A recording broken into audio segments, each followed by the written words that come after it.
IC national members, independent electrical contractors. And some of your IC members. Tyler, you IC? Yeah. So I was doing some work for National, IEC National, and then they got a new CFO or CPA or controller, I don't know what the person was, who, when I billed them, said, okay, you need to give me receipts. Now, I'm a straight shooter. I don't cheat on expenses and those kinds of things, but I will not give I will not give an association who hires me receipts. I'm not going to do it. And we went back and forth, and then they weren't paying me. And so, because she refused to pay until she had these things, because that was just the way that things had to be, the way that she ran her accounting department. And then I did exactly what Dave did, is I went onto the IRS website and copied and pasted, and I sent her an email. I said, thank you very much. And she sent me an email back that said, for what?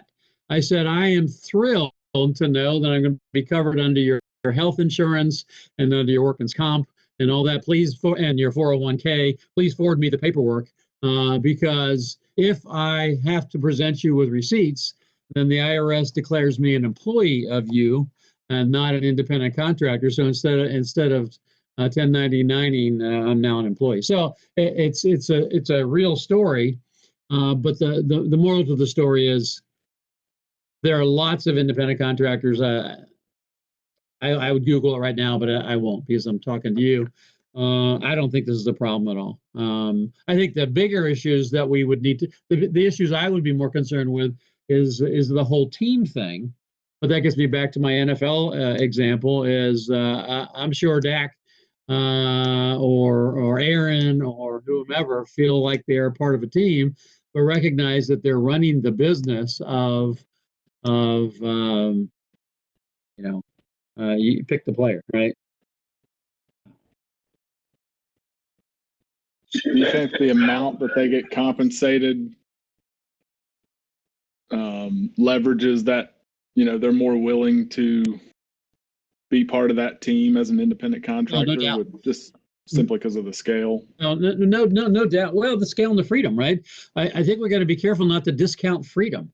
I think one of the things that I think most of us who are working from home are learning is, while we all worked hard before, we're actually working more. And I know some of you have expressed that. Anybody agree with that? If you're working from home? I know I am. I have no commute, right? And so, but I have ultimate freedom. If I decide that I want to go and take my dogs on a walk at 1 o'clock in the afternoon, I'm going to do that, and it doesn't matter.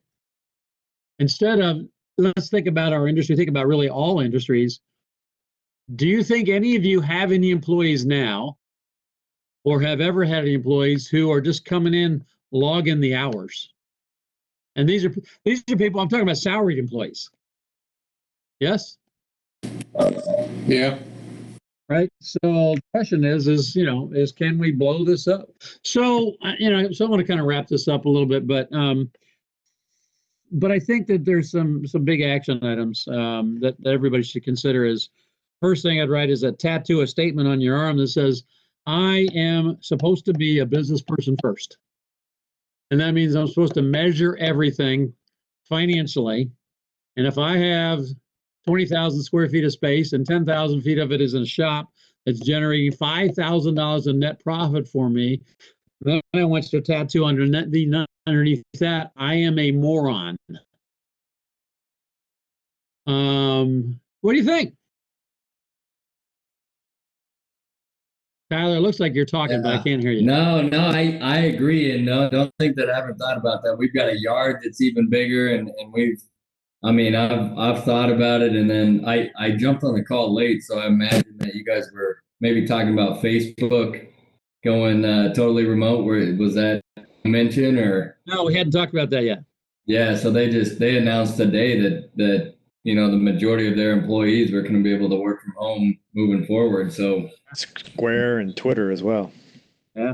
So it's just No, I agree. I don't think that I'd run the numbers. I mean, I knew that we could get the majority of what we pay in rent back by renting that warehouse out, but so always, you're always a good challenger, Kirk. So thought Well, provoker. Tyler, shit, it's only money, right? It's only money. Yeah, we don't. It's only money. That's not what I'm doing it for. It's for the happiness. If you need to feel good and want to be self-fulfilled, send me all of the money you spend every year, and I'll give you lots of good books to read, and I'll give you virtual hugs. All right. On a different note, on a similar vein, though, how many of y'all still have pickup trucks for your foreman? We do. We do, Kirk. Okay. Well, We do.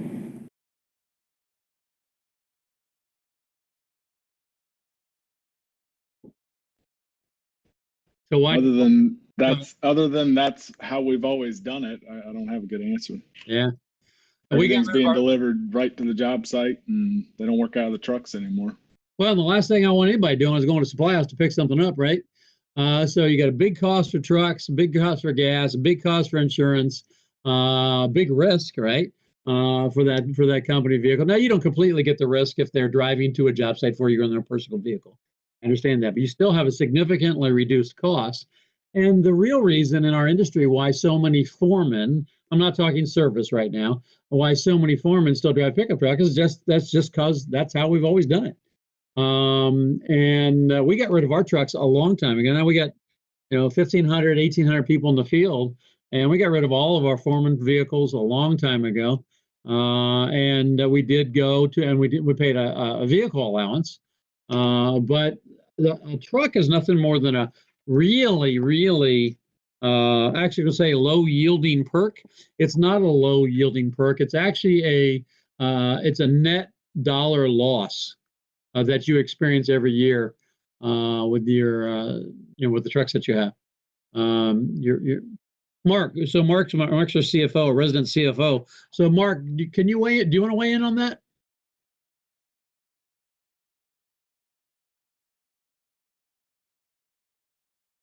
Or Nick or Brad? You're muted, Mark. Sorry about that. No. Ever since I got embarrassed out of the gate with my clocks chiming, I make sure I'm muted. So, Wait, is that Barney Miller in the background? Hold on. Is that Barney Miller in the background? yeah. No, that's Archie's place. Okay. Oh my gosh. Okay. Yeah, we won't go there.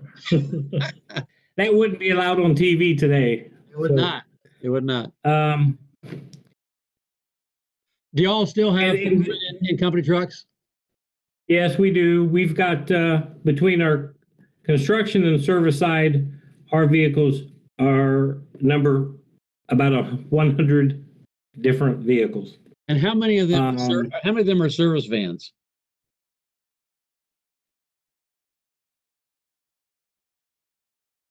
Maybe 40.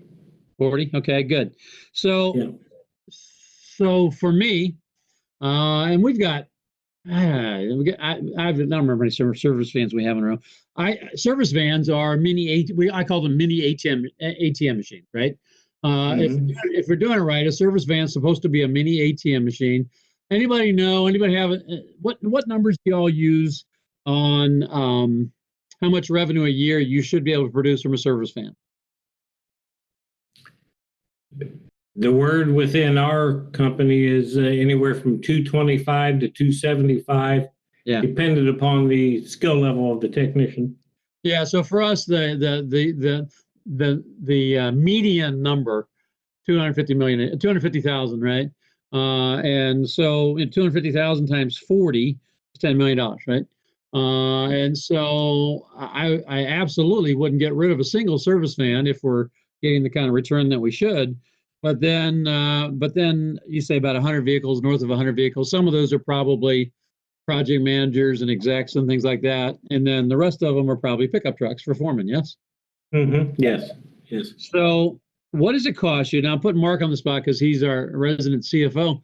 What do you think it cost you not service van and not sedan, or whatever else an exec or project manager, for a pickup truck for foreman, what do you think it costs you per year, all in? Well, I could tell you that the truck ranges anywhere from $28,000 to $33,000. Yep. Probably $400 to letter it. Average $275 per month for fuel. Yep. And the accolades we get from people who say, "Man, I see your trucks all over the place." Yeah. So there's a benefit there. So what I got it up to, What do you about $1,200. It's about $1,200 a month. Yeah. Per truck. So I don't have my calculator up. So you've got 1,200 times 12. So that's what, 14,400? Yeah. So does that include insurance too? Yes. Okay. So let's round it and say let's just round it and say it's 15,000 a year, right? So 15,000 a year times 40 is $600,000. So let's say you took half of that, $300,000, and gave that in the form of vehicle allowance or vehicle allowance. You're still dropping another $300,000 to the bottom line. Mm-hmm. And so I have another comment on what helped us to convince ourselves on the truck thing is we said the same things. We all said all the same things. We got rid of our trucks 20 years ago. And we, to the point where we have on our trucks, our colors are orange and white and black. And so we actually have a patented color for our vehicle. And so all of our company vehicles were that Southland orange. And so we were really proud of that. And we're proud of that for decades. And then it struck me when we were having this discussion, the partners were having this discussion about getting rid of trucks and how would the guys respond and the perks of the job, blah, blah, blah. And one of the things that came up was the quote, free advertisement. It's not free. As far as advertising dollars, you could probably get a lot more bang. We could probably all get a lot more bang for our buck for $300,000 a year than we do off the trucks. And we also get the other kind of advertising because all of us have had that call before. I know I have. As you get the call from the little old lady says, "Are you guys that mechanical electrical contract with those orange trucks?" Yeah. Well, I was down the freeway the other day, and your guy was going by me at 800 miles an hour. And when I honked at him and flashed my lights, he flipped me off. Do any of us ever get that kind of advertising? The answer is, of course.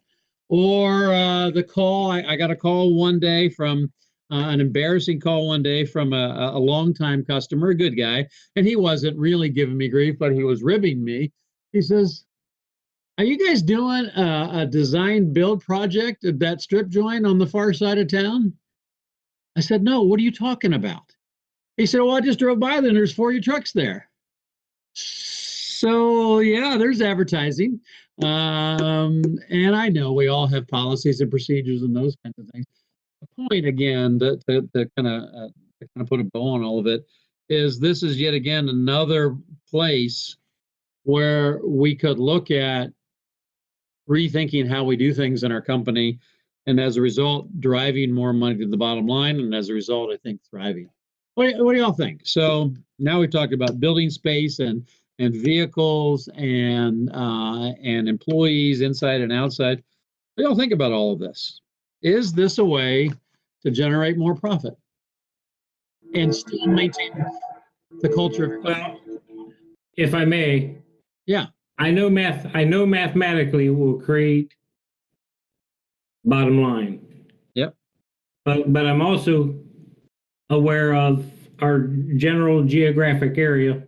Yeah. You know, I think I've even heard someone in human resources say, everybody wants a buck on a truck.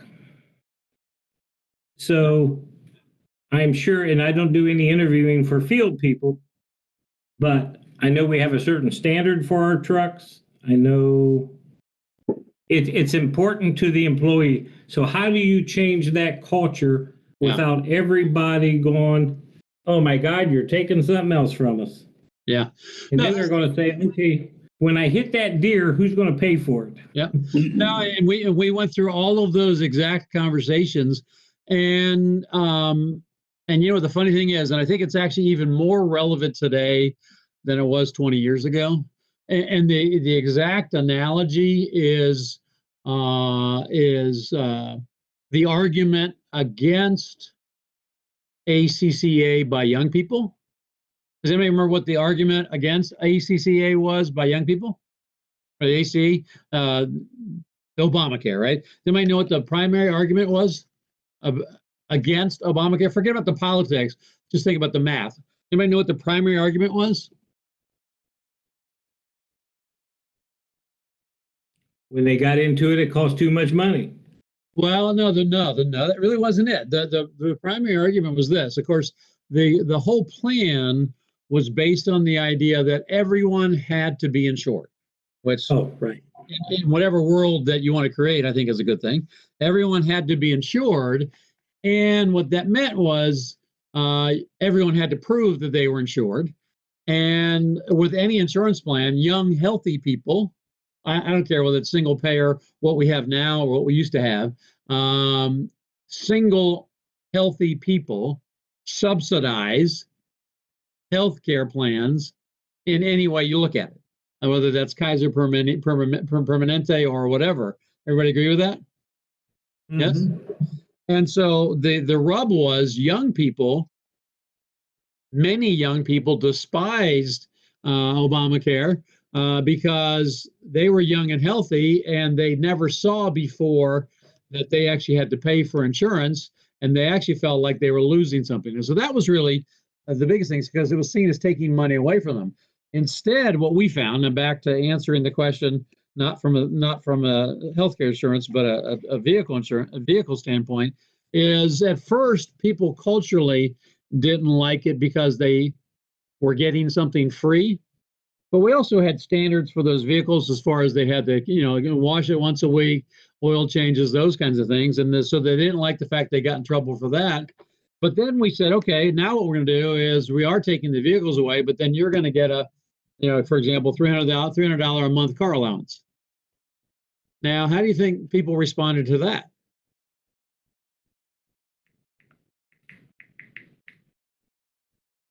A lot of the guys really like the additional cash because it doesn't cost them as much. So if they have a vehicle that's paid off, or if they're leasing a vehicle, they oftentimes put more money in their pocket. Oh, no, that's exactly right. And of course, remember, all these people have their own vehicles anyway, right? I remember a long time ago, many, many years ago, when I first became a foreman, once I got a company vehicle, and the company told me that I could drive it for my personal, I could drive it 24/7, personal, business, whatever. And then, of course, insurance was different those days, all that kind of stuff. I got rid of my own personal vehicle because I didn't need my own personal vehicle anymore. Nobody is in that position today. Everyone who works for you who has a company vehicle also has their own vehicle. Therefore, it's redundant. What's Airbnb about? The newer business models are about excess capacity. You have excess. You and your employee together have excess vehicle capacity. You should get rid of some of that and put the money in your pocket. So, other thoughts now you've got me picturing that employees using company vehicles are driving for Uber and Lyft. You know what? It wouldn't surprise me. I don't know so much in our industry because I don't know they want to ride around a construction vehicle, but. So a couple. Go ahead. A couple things that we've looked at. I'm sure you'll counter these pretty easily, but why would I do that, Tyler? No. Depreciation. So, like from a tax benefit. So, we've looked at like, okay, so if you're buying new vehicles, and you get to take the depreciation, and then therefore a tax benefit. Yeah. So one side, and then we talked to our insurance as well as about, going to leasing vehicles, or not leasing them, but doing the vehicle allowances for the people, for the foremen and our employees. And, they were saying that if you do that, you need to make sure that your insurance umbrella, I believe, is way up because, oftentimes personal insurance coverage when they're driving to work is not substantial or is not going to be enough to cover, potential risk or liability for them to and from work. Yeah. So yes, you're right. So two different pieces. Let me talk about both of them. The first one. So the second one was the insurance. The first one was about the depreciation taxes. My response to that is really, really simple. As business people, all of us have the obligation to minimize our tax liability as a company. Right. So I'm sure we're all in agreement on that.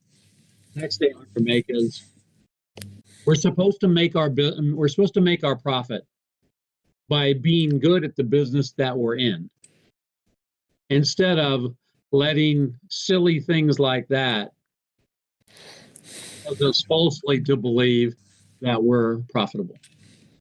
Does that make sense, Tyler? Yeah. So you should be wildly profitable on your electrical business, and not let the depreciation game be what we depend on to increase our profit, but instead is just gravy on top of things, right? And I know you didn't say depend on it for our profit, but so many companies are so close to the margin on net profit that it turns out sometimes things like depreciation is actually the only real reason that they see any profit at all. Do you think that's possible, Tyler? Not you guys, but as in the industry. Yeah, I would say that it's possible. Right? So absolutely play the tax game per the rules as good as you can with the best tax accountant that you can. But that shouldn't be your consideration, I don't think, for making, in this case, an example I used with Mark, a $300,000 decision, drop money to the bottom line. I don't think depreciation shouldn't trump profit. And the other thing is, for those of you who've had a longer class with me, know about something called the degree of fixed asset newness, right? And that's a ratio. And I gave you all ratio sheets the other day in this class.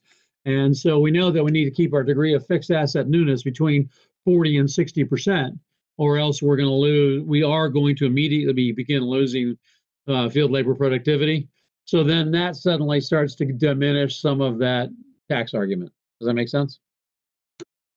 Because the worst possible thing we could do is to buy a truck for $30,000 and then run it for 10 years, and it's a piece of crap and it's breaking down and things like that. So that's the first piece. The second piece is on the insurance.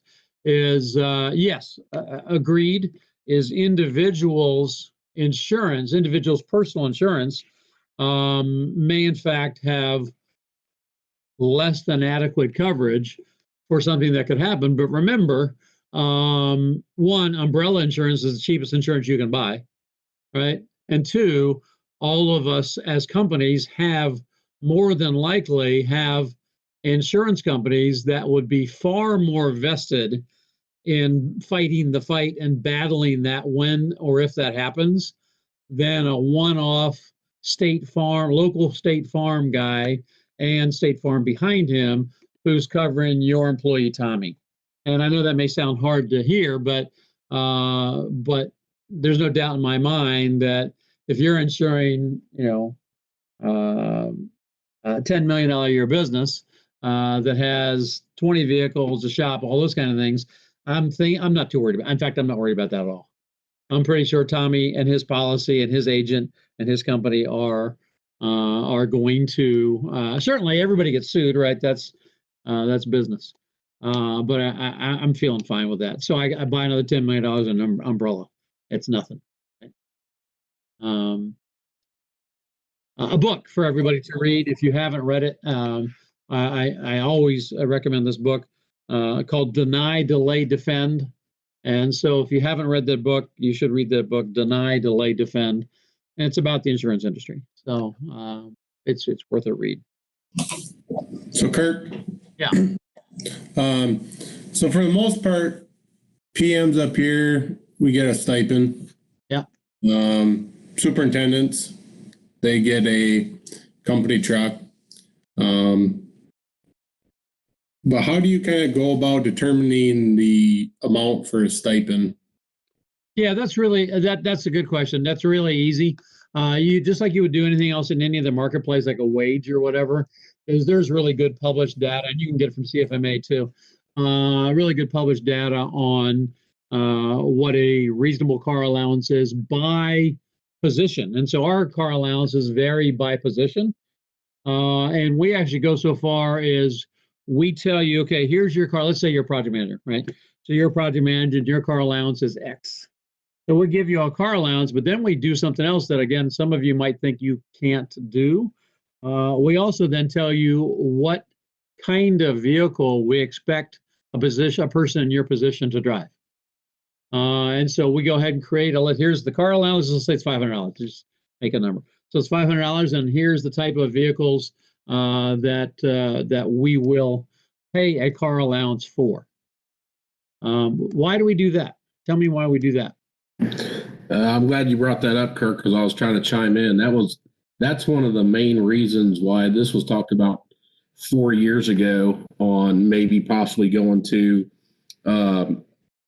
driving company trucks or, being paid to drive your own vehicle. But it was the professionalism that really what it come down to. And, to avoid, that was going to be my question on how you guys are doing that, because you might have an excellent foreman out there, top notch, but then again, we don't want them driving in a 1989 Astor van pulling up on the job site either. Yeah. So how do you get around that? Yeah, it's real simple. Buy a job classification, foreman, superintendent, project manager, whatever. We go ahead and here's the list. Here's the type of vehicle, and here's the list of vehicles that are acceptable, and then also the age range. Think about it. Uber and Lyft do that, right? And they don't have any problem doing that. And so we've done that for years, and we have had pushback, and we've had people say, "Well, you can't tell me what kind of car to drive." What do you think my answer is? It don't work here. Bullshit. No, it don't work here. It's of course not. Of course, you're right. I can't tell you what kind of vehicle to drive, but in order to receive a car allowance, these are the types of vehicles that you can drive and the age range of those vehicles. I'll give you an example. Let's say it's a project manager. We have this construction industry, right? We've got lots of project managers that drive pickup trucks. Okay, I'm okay with that if you're a project manager drive pickup truck, but not if it only has 2 doors and only seats 2 people. Because we expect all of our project managers to entertain all the time. Right. And to take clients out, not just during the week, but also them and their spouses on the weekend, all that kind of stuff. And so you're going to have 4 doors. Okay. Yeah. And so it was, that part was easy. We didn't have any pushback on that. The pushback we have, the entire pushback that we had was cultural. And it was cultural because we like driving a Southland truck. I get that. We buy nice trucks. We keep them in good shape. They've got a very distinctive look and distinctive color. But then we had to, 80% of the guys, 65% of the guys kept them washed every week, kept them maintained. But then there's another one, you'd go to a job site, you're a project manager, you go to a job site, and you tell the foreman, hey, come on, let's go to lunch. I'll buy you lunch. And you go and you get into his vehicle, company vehicle, and you open the frickin' passenger door, and all the Wendy's wrappers and the frickin' donuts and the cigarette smell and all that kind of stuff. And it's like, I don't think that sells brand. And so we got out of managing all of that crap. And so that's my answer, is that we give a list of types of vehicles. So for a project manager, it has to have 4 doors. It has to be within 5 years old. It has to be clean, well maintained, blah, blah, blah. And that's the requirement. All right, thank you. Yeah, it worked really well.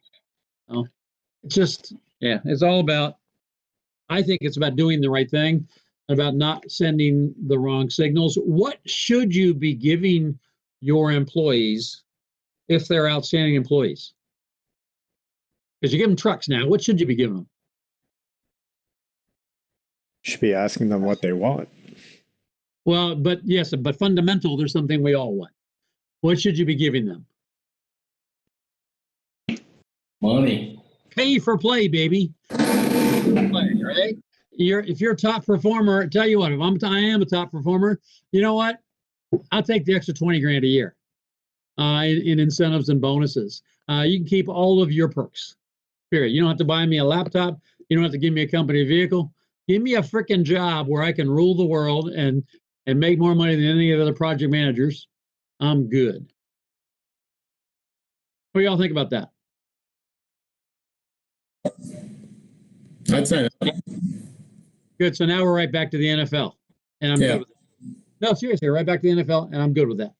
Period. I'm going to tell you one thing, though. I mean, you can see from my wall and over here in the corner. Uh-huh. And I'm from Wisconsin. We get ice. We go ice fishing. You get laughed at when you strap any of those things on a car and a nice shanty on top of a car. You need a truck. I said I'm good with a truck. Just get yourself a real truck. So that would be a Ford, and make sure it's got Amen. 4 doors. And I don't care if you drive a truck, but it's got to be able to carry people called customers, right? Amen. All right. So I hope that some of you have some food for thought on space, people, vehicles, other costs, because the job is to drive money to the bottom line. And as we move out of this health crisis, or if we move out of the health crisis, or when we move out of the health crisis, and we still will have economic challenges. And part of thriving is about doing all those right things and then reimagining your company. So, all right. So with that, I want to shift gears a little bit. And so, and again, it's your show. And so any topics you want to bring up, you can bring up. But if I don't hear any other topics right now, I'm going to shift to our friend Dan McGuire, who I saw Dan came on, and Dan has shared a number of things with me, and I shared some information with you last week, and Dave gave us a little introduction on this assisted living job. And I know that some of you have done some work with some of that, because I got some emails from a few of you. And so maybe I'll start off with Jeremiah, because Jeremiah immediately comes to mind, because Jeremiah sent some things. So Jeremiah, did you take a look at this thing? Yeah, I did. Do you mind? Can you pull up what you sent? I'll let you take the screen and pull up. Let's kick it off with that. So while you're doing that, if you can multitask, or if you want to multitask, what did you do with this project? I essentially looked at the contract, and I picked apart the contract based on some of the issues they were having. Yeah. So especially for COVID related. So I went through and I looked at, say, Article 3B, in the event of any deviations from the contract documents are incorporated, such deviations are, and the reasons therefore shall be fully explained in writing by separate letter to the contractor and owner. So I basically said this should be done, concluding that the contract has been breached based on the initial schedule. They no longer have the same schedule, so they should definitely be writing to the GC about that. All right, can you do this? That's good. Let's go with it. Can you pull that up? Can you share?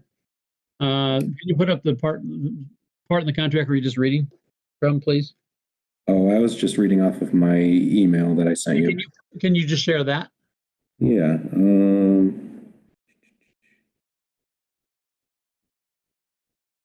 Maybe.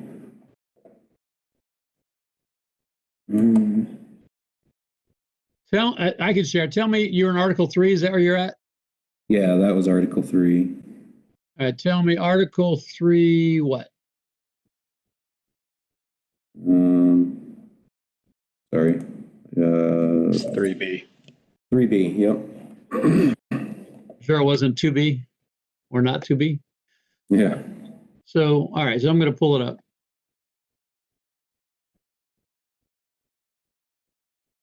And I'm going to share my screen.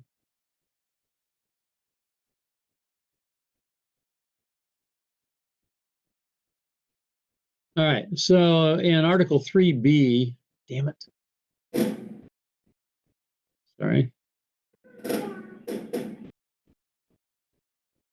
Says in the event any deviations of contract documents or incorporate any shop drawings of or by the subcontractor, such deviations and reasons therefore shall be fully explained in writing in a separate letter to the contractor and owner at the time shop drawings are submitted to the contractor and owner failure to specify explaining such deviation will automatically void any inadvertent approval of the same by the contractor, architect, engineer, or owner. All right, and so when you read this, you specifically spoke to the contract, right? Correct. Okay. So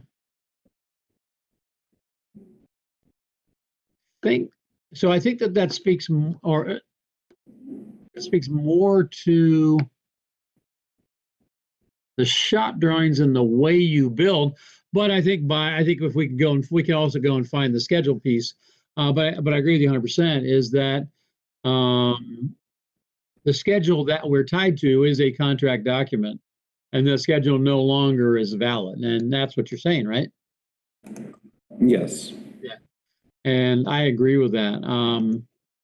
I have to go further in. This is a pretty bad contract. And who was able to at least glance at this contract? There's pay if paid, there's directed work, there's all sorts of fun in here. Yeah, it's a really ugly contract. Now Dan did make, and I know you saw the documentation. Dan did make some changes did make some changes to it. I still think it leaves it as a pretty bad contract. But fundamentally, I agree with you that it changes the contract, and they now have the burden to renegotiate. Of course, Dan, I'm sure would love to renegotiate. Okay, what else did y'all pull out of the contract if you looked at it? I thought there was a lot of good stuff in Article 6 that we could use to kind of create a case here. Okay, so tell me where. So 6A, 6D, and 6E. Okay. I keep pulling off of it, sadly, because I got too many electronic people on my screen. Okay, so 6A, in the event the subcontractor directs subcontractor to perform additional work, subcontractor will promptly perform diligently complete such work, whether or not contractor or subcontractor have agreed on the cost of the work. Such subcontractor shall submit to the contractor a lump sum proposal for the work. And sorry, let me move here. Lump sum proposal for the work, which proposal shall include detailed cost breakdown for each component of the work, including both quantities and unit prices, and such proposals shall be submitted to the contractor not later than 7 days after the contractor directs subcontractor to perform extra additional work, or such lesser period if required by the contractor. So just that one sentence alone is just chock full of all kinds of bad stuff.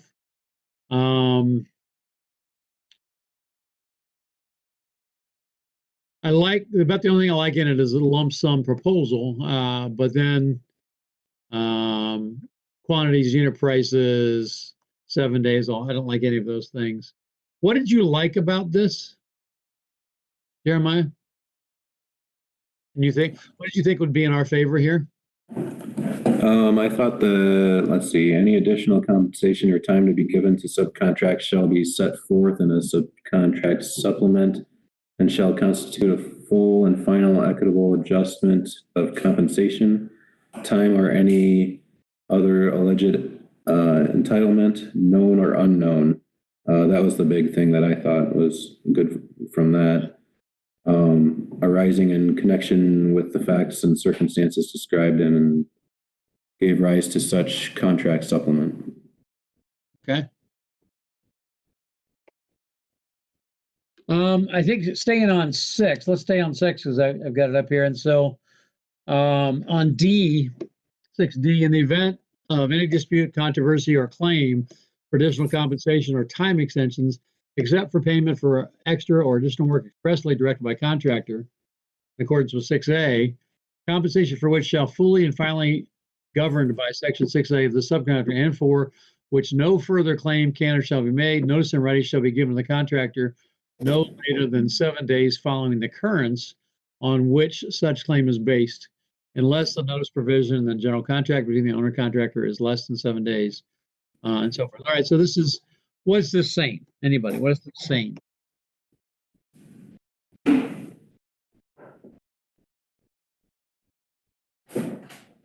It's basically saying if we have any issues and we need time extensions, we need to tell them right away. Yeah, that's kind of where we left it at the, I think at the end of the night the last time, is that this is important, and the notice in writing shall be given to the contractor no later than 7 days following the occurrence on which such claim is based. That's really important. And so, so Dan is on. I'm going to pull the contract off for a minute. So Dan and I had a conversation. I think it was on Monday. So let me pull that up, and I'm sure you all remember us talking about notification. So, have any of you? Well, let me ask a question before I pull up what I was going to pull up. What notification have y'all sent to your customers on your jobs about possible delays on your projects?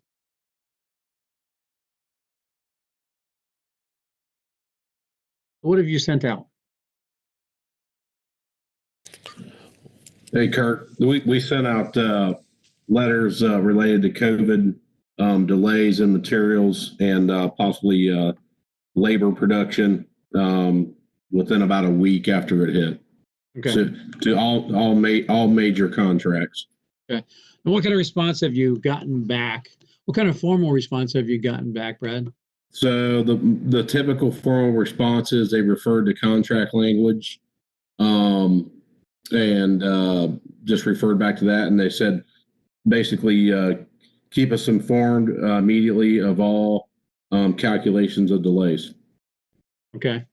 Now, and I get that. Now, of course, you can't calculate the cost, right, until we know what the delay is going to be, right? And that's exactly what so when we sent the written response, that's the written response we gave, and then we gave our project managers, said, okay, you've got a letter to them, they've got a response to you. Now you're going to pick up the phone and say, hey, I get you, but you got to understand that we don't know what all these costs are yet, and we are documented. We're in writing that we notified you, and we'll come back to this at a later date.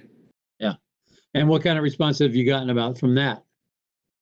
When they made the phone calls, they were obviously a little bit more receptive to that. The general contractors didn't, because we didn't put a dollar value to it. There was no dollar value to it, so there really wasn't a whole lot for them to argue with. So yeah, it was pretty open at that point. Right, but yes, and then as soon as we start asking for money and time, do you expect there will be any pushback at that point? Oh, absolutely. For sure, for sure. So Dan and I talked last week about the notification, and so let me pull up now. I sent this to Dan. Now, this is a different notification letter than we talked about when this all began, and I think the nature of it is different too. As we move further on, and this is more specific as well. And so I think this is a different discussion than we all had, I don't know, 6 or 7 weeks ago. So, sorry, so let me share this.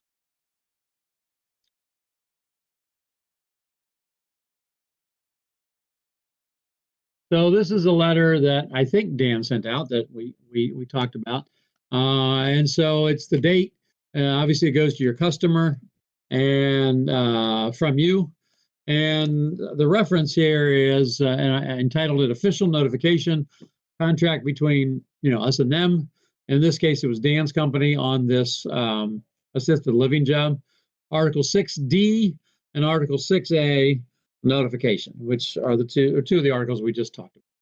So, dear Mr. Customer, pursuant to our subcontract with you, dated such and such a date for project such and such, referenced above, we do hereby officially notify you that additional costs and time may be incurred by our firm as a result of the shutdown, delay, and resumption of the aforementioned project. So that language is a little different than what I was doing 6 or 7 weeks ago, because I don't think shutting down. I don't think just saying delay is enough. I think shutdown, delay, and resumption are all slightly different things, and so those are some changes to my letter. Then we get contract specific. Article 6D requires proper notification. It should be within 7 days of any precipitating event. Can't help, I have to change that. Within 7 days of any precipitating event, as you have notified us that the project is to resume on such and such a date, we do hereby notify you in advance of said resumption that the possibility exists of our firm experiencing additional cost and time as a result of the shutdown, delay, resumption, and disruption of its scheduling sequence and ending dates. And so again, now I'm adding more explanation to this more specific delay notification. And so in the contract we just looked at with Dan's job, it's 7 days. They're scheduled to go back to work on June something. And so we're getting way out ahead of this. But now, and I think it's worthy of you sending, as soon as, if you had jobs that were shut down, it's worthy of you sending a second notification letter, tying it to their date that they're resuming on. And then in looking at that paragraph, you can see I added some things, especially so I kept shutdown, delay, resumption, but then I also added disruption of its scheduling, sequencing, and ending dates. And so that's more specific, I think, and has a little more teeth. At this time, we're unable to calculate those costs as the possible impacts to our future events. We will calculate all cost and time impacts as they become known to us, and we'll present those costs and times to you as per the conditions of the contract. Additionally, Article 6A addresses additional or omitted work, and we are officially notifying you that contrary to Article 6A's requirement that, quote, subcontractor waives all damages, direct, indirect, and consequential relating to such facts and circumstances, including but not limited to impact, reduced productivity, interference by other trades, lack of coordination of the work of the contractor, inefficiencies, acceleration, delays, extended overhead, diminished bonding capacity, or lost profits. That's right out of the customer's contract, and that's in 6A. That was really bad language to begin with, but now the good news is you have the luxury, since they have broken the contract because of the schedule, that now we are specifically notifying you that we specifically do not waive any of the impacts listed in Article 6A and reserve the right to pursue any and all cost and time impacts incurred either directly or indirectly as a result of the force majeure event, parentheses COVID-19, causing the project shutdown, delay, and acceleration. We'll calculate all cost and time impacts as they become known, and we'll follow contract procedures in presenting them to you. So some relatively significant and specific additions to the delay notification. So give me your thoughts on that.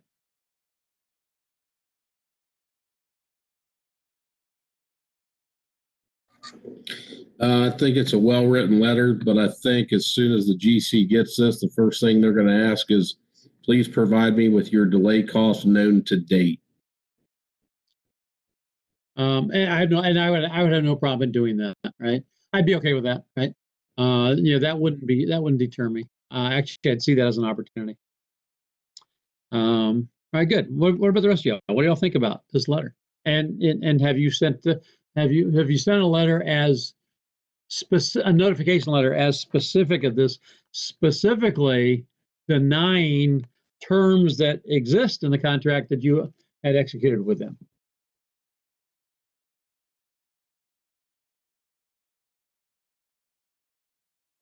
Nobody has. Kirk, this is Dustin. I got a question about that. So if the contract requires you to have labor available to complete set amount of work based on the original project schedule, and if we've had some, projects shut down and open back up at the same time and can no longer man it the same, do the conditions of the contract still exist that we have to supply manpower to meet the new project schedule? No, that's a really good question. And no, and the reason why is the schedule doesn't exist anymore. They, not you, the force majeure event or the owner, essentially that's what it is, changed the schedule. And that means all of the dates are out the window. Now, we all know that all of our customers are going to expect and going to want to achieve the same dates as before, but it doesn't matter. It doesn't matter. You cannot be expected. So let's say you were planning and you could build this job with a 4-man crew, pre-delay or shutdown, and now it started back up, and now you need 8 men. Well, I guarantee you that many, if not all, of your customers are going to try to insist that you provide, quote, adequate manpower to do that, but no way. You're not going to lose that battle unless you let them bully you into it. You're not going to lose that. Yeah. So, what do you think about that, Dustin? No, I'm actually just sitting here thinking about how I'm going to do that, because I did have my two projects that the general contractor rolled into one contract with us. Yeah. And the way that it was originally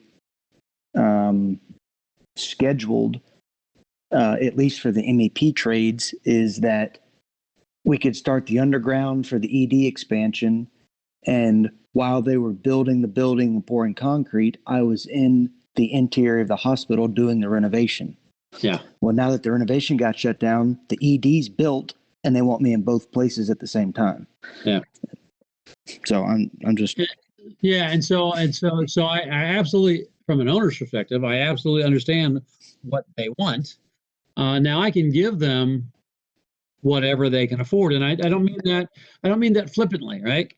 Is I can provide that. So what's going to come back to, as many of you have heard me talk before about, pre-construction planning and creating your schedule beginning with the estimate, and being able to show them that your planned manpower for this job was X, and show it on a schedule and the manpower loading chart and things like that, and say, look, at this point of the project, right, not a date, but at this point of the project, when we were doing these tasks, the optimal crew size for me was 4.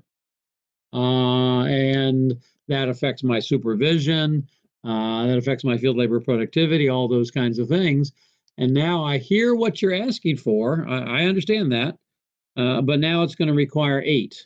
That requires additional supervision, and a whole slew of other costs. For those of you who've been through my change order class, a whole slew of other costs, but I just need to be able to show them that. So I would have no qualms at all about going to them and showing, here was my baseline plan for building this job, and that is what my estimate was based on. That's my optimal crew sizes and loading and supervision for this job. Now it is this. And by show them, I really do mean visually. I don't just mean dollars. I mean visually show them manpower loading charts, planned schedule, as-built schedule, and projected schedule. And then it's my job to go and sell that to the customer and say, good back to Chris Voss's book, right, is, what's the title of his book? Never Split the Difference. Never Split the Difference is one of his key questions, is how, instead of saying no, is how do you expect me to do that? Right? I mean, that's a key question in Chris Voss's book, is how do you expect me to do that? And so that's not a confrontational question. It's just tell me how you expect me to do that, because that wasn't the plan. That's how I would approach Yep. it. And they're not Thank gonna you have- for that. That definitely gives me something to go back on and think about. Okay.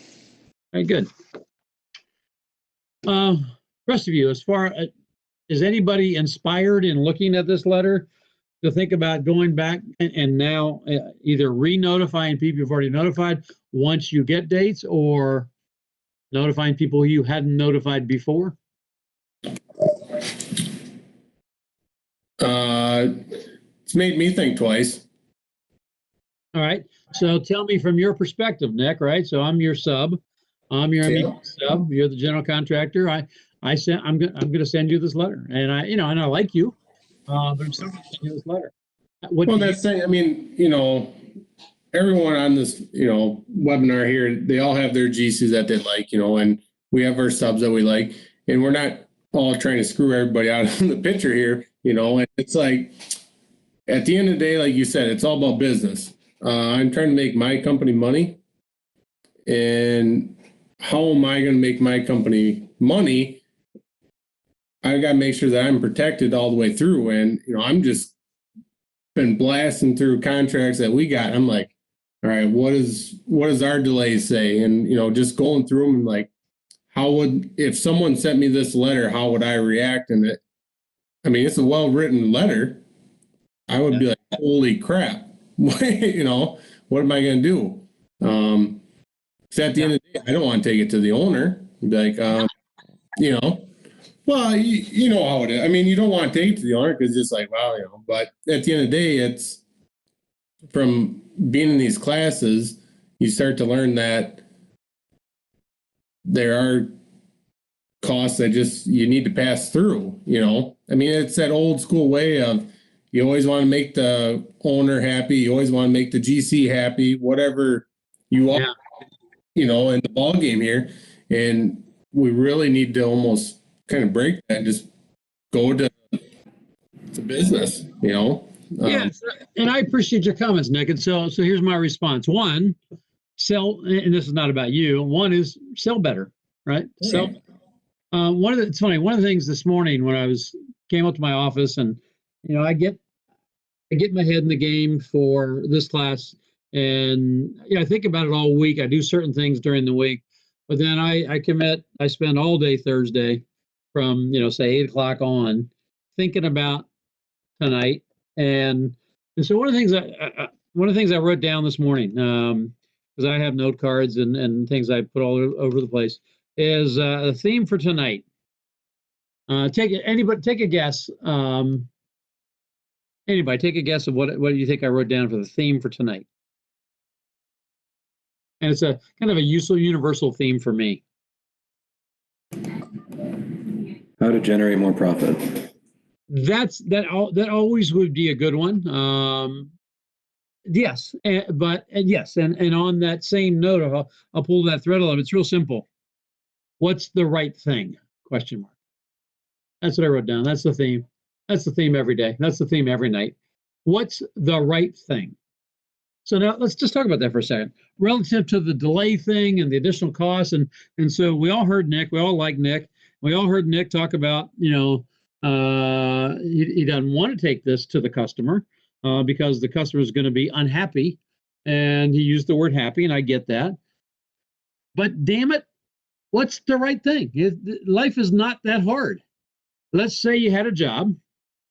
We'll use Dan's job. Let's say you had a job, and the job was really far along, but then the job shut down for, let's just say, 8 weeks, and now we're coming back. What's the right, now I'm asking all of you, forget about Dan, forget about his customer. What's the right thing? And I'll ask all of you as business people, what's the right thing?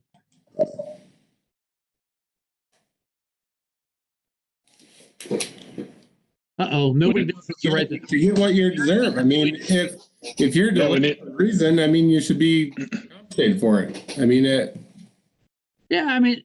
Is this, no, it's no different if, for me being a GC, if all of a sudden I have to shut down the whole job site because the county said you can't work, that's out of my control. I can't put anybody back on a job site.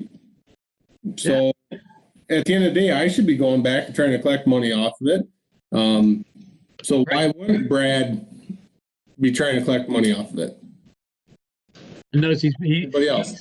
he called you out, Brad. Yeah, no, maybe it's, but really, is it? Do we make stuff harder than it needs to be? In my world, the right Very thing much so. is I'm impacted by this delay. Now, if I don't lie, cheat, and steal, and I don't, if I don't lie, cheat, and steal, then I just need to simply calculate my additional cost, be able to put that together in a package that tells the story, go to my customer and explain, what would you like me to do? And present it to you in a package that makes sense, and then say, what's the right thing? Now, sadly, too many owners are going to say, the right thing is for you you're supposed to be done on June 1st, and you're going to be done by June 1st. But everybody on this call knows that's not the right thing. So why do we put up with that shit?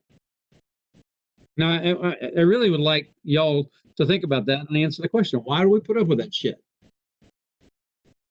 Well, Kirk, this is Dan. So, I wasn't talking about you, Dan, but I do want to hear your answer. It's nice to actually hear what Nick had to say. I think before he was completely on the dark side, but I think there is some blood going through there. It's not ice water just running through his veins. So I'm really impressed with that. But I mean, the thing is, in the day, we're all to keep the GC happy and to keep the owner happy. Right. And we've all tried to do that. What I've done in the past, usually, let's say excessive rain, something happens, we might go out for 4 weeks or something, unless it's some real big deal, because, as subs, often we're in and out of jobs at different times. So we can remobilize without it being a really big deal. Right. However, this is a totally different situation. Or if you're out for several months, then, I mean, I've had commodities go up over the years from when a job slowed down to when I went back there, and trying to get that money is very difficult. The owners nowadays, and this is one thing that the recession has done, which is like good for the industry, is everyone realizes that, it used to be the effing sub, the GD general contractor, that inspector's an asshole, and everything else like that. Back in the day, everybody was like after each other, right? And everyone was an asshole. Now what's really kind of developed, what I've seen in the last, 5, 6, 7, 8 years, right in there, is that the industry as a whole, we're banding together. We get along better with the inspectors than we ever have. I think the GCs and the subs in a lot of ways have better relationships now, because what's happening in the DC area, there's really almost more, there are more general contractors and qualified subcontractors that do the work. So GCs are understanding the relationship a little bit more, but you still have that traditional beat down the sub. These guys aren't that smart. We can do this. We can take advantage of the situation. And that's where everything that you do to contribute to the industry makes such a big impact and has helped a lot of lives and a lot of people and a lot of families in the whole industry. So, I mean, that's so the owner, I understand, Nick, what you were saying about, do you want to take it to the owner? You got a relationship. You've built many buildings with these guys. But if you're not making money there, and then you're having to beat up the rest of your team, including your subs, and everybody else like that, to keep the owner happy, but everybody else is getting their ass kicked, and it's a little bit of a different situation. I mean, what's the best deal? The one that's good for everybody. And it's just like what you said earlier, Kirk, it's the right thing. Yeah. It's the right thing. So I think we do need to bring it up. They know it's a freaking cost. Yeah. They just don't want to say it. Yeah. So Dan, I think what you see is, as a GC, my goal is obviously to make sure that the customer is happy. So the owner's happy, right? No, Well, just, that's what. no, it's not. Assume. Your job is assume that my job is make them happy, right? So no, it's not your job. Your job is I know, but follow along with me. okay. As a norm, that's how most people perceive it, is that a GC is to make the owner happy, okay? And we always beat up on the subs to get it that way. And so what I'm saying is, a lot of times as a GC, you start, okay, well, if I go and piss off client A because sub A wants to get a little bit more money, or whatever reason it is, that then I gotta run up here, and it's probably a valid point, that, okay, yes, this money's deserved, whatever, who cares, morals out the window, we're in construction, at this point in time, and it's old school. And, but then you start getting into it, it's like, well, That's a freaking GC talking, that's for sure. Morals are out the window. I go Oh to my you and I say, God. hey, Dan, how long is it going to take you to do this project? You tell me 3 weeks, right? Whatever. And then all of a sudden, here you were up on 3 weeks, and then it's, yeah, Dan. Well, but so you want me to go and talk to the owner about money, but you just told me it's going to take you 3 weeks.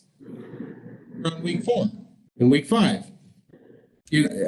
I see a lot of that happening. Yeah, but you guys weren't ready. You didn't have the work laid out ahead of it. So, I'm not gonna admit to the that. walls weren't up, I mean, the freaking Well, I know, ripped and down that's, any of the that- shoring, and it's all my That's fault. what happens is you're not prepared because the site's not prepared, which delays you. And I'm just going to push you that, sorry, it was ready for you. Yeah. So here I want to weigh in here because it's all about professionalizing our industry and about having your own personal integrity. It really is. Living in a state of fear for any reason, being afraid of your spouse or afraid of your boss or afraid of your kids. My wife's a teacher and her parents who are afraid of their kids, right? Running your business from a perspective of fear, there is no positive outcome that's going to come out of that. Do y'all agree with that or disagree with that? Yeah, I think you're spot on. I think, you started out the question, Kirk, why as an industry do we continue to do this, or has always been, it comes down to one simple thing, is everybody, and not just mechanical, electrical, this just goes for construction across the board. We're all afraid to piss off the client. And we're, mechanical, electrical, we're afraid to piss off the GC. And of course, you hear it from Nick. He's afraid to piss off the owner. And I mean, the construction industry as a whole has to change. It has to shift. Yeah. And once it does, and, to add to Dan's comment there, Nick, I fully agree with what Dan was saying about dark side and all that. I will agree, you know what the Force is, but I don't know that you'll ever be a Jedi. Hey, I always mention it. I love to be the bad guy on this phone call right now. Well, no, you're not the bad guy. I think it's a good conversation. Let me go to a different analogy, because I think everybody that's talking is right. Is the reason subcontractors have been afraid of GCs and GCs have been afraid of owners and so forth.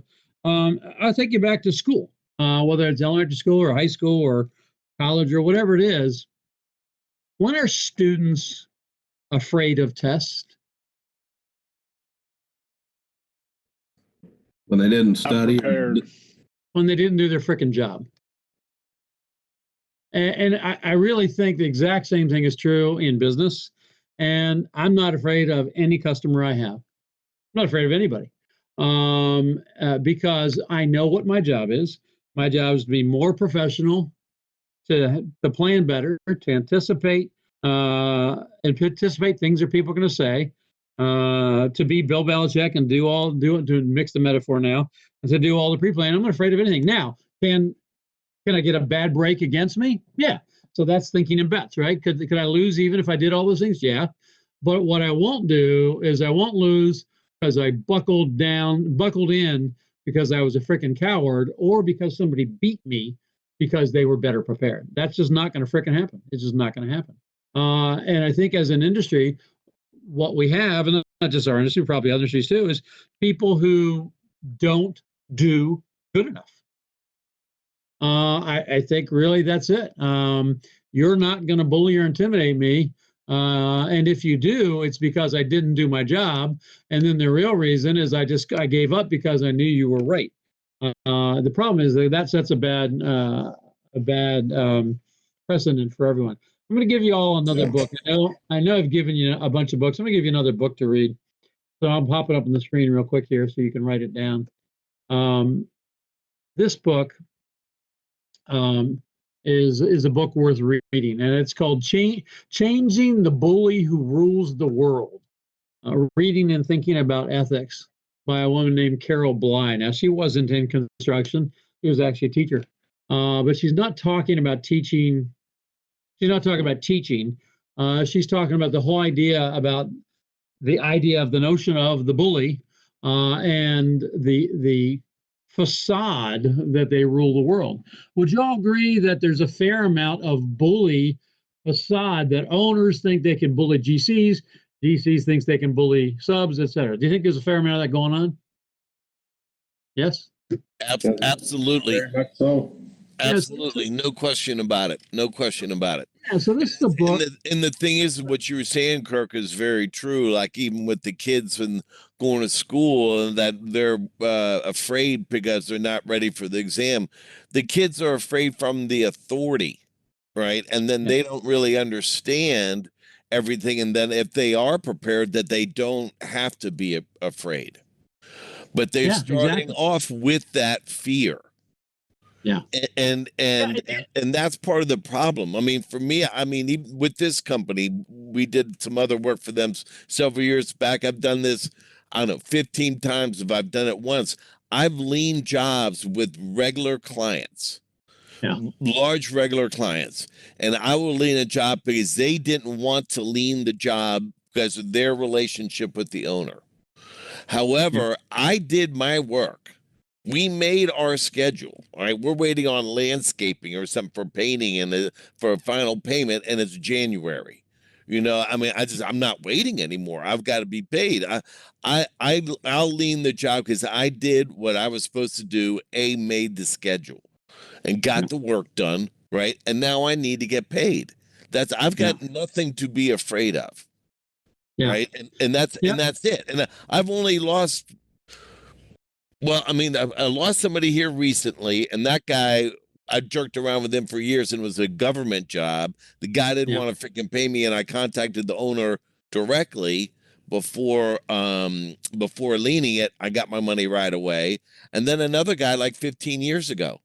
And anybody else who I've leaned jobs in between, I haven't lost him as a client and still do work with them. Yeah. Yeah, I think that's a good example, and thanks for that, Dan. This all hinges on, of course, you doing what you're supposed to do, right? And so if a lot of times people say, "Oh man, you really play hardball." I don't look at it that way at all. I don't think I play hardball. I think I play integrity ball, which is you hired me to do what I said I'm going to do, and I'm going to do it, and I expect you to do the same thing. If either one of us fail in doing that, we should pay the consequence for it. Is that fair? It is. So Kirk, and to the group here. So when you go to do a change order, how do you guys submit your change orders? Can you be more specific? What do you mean?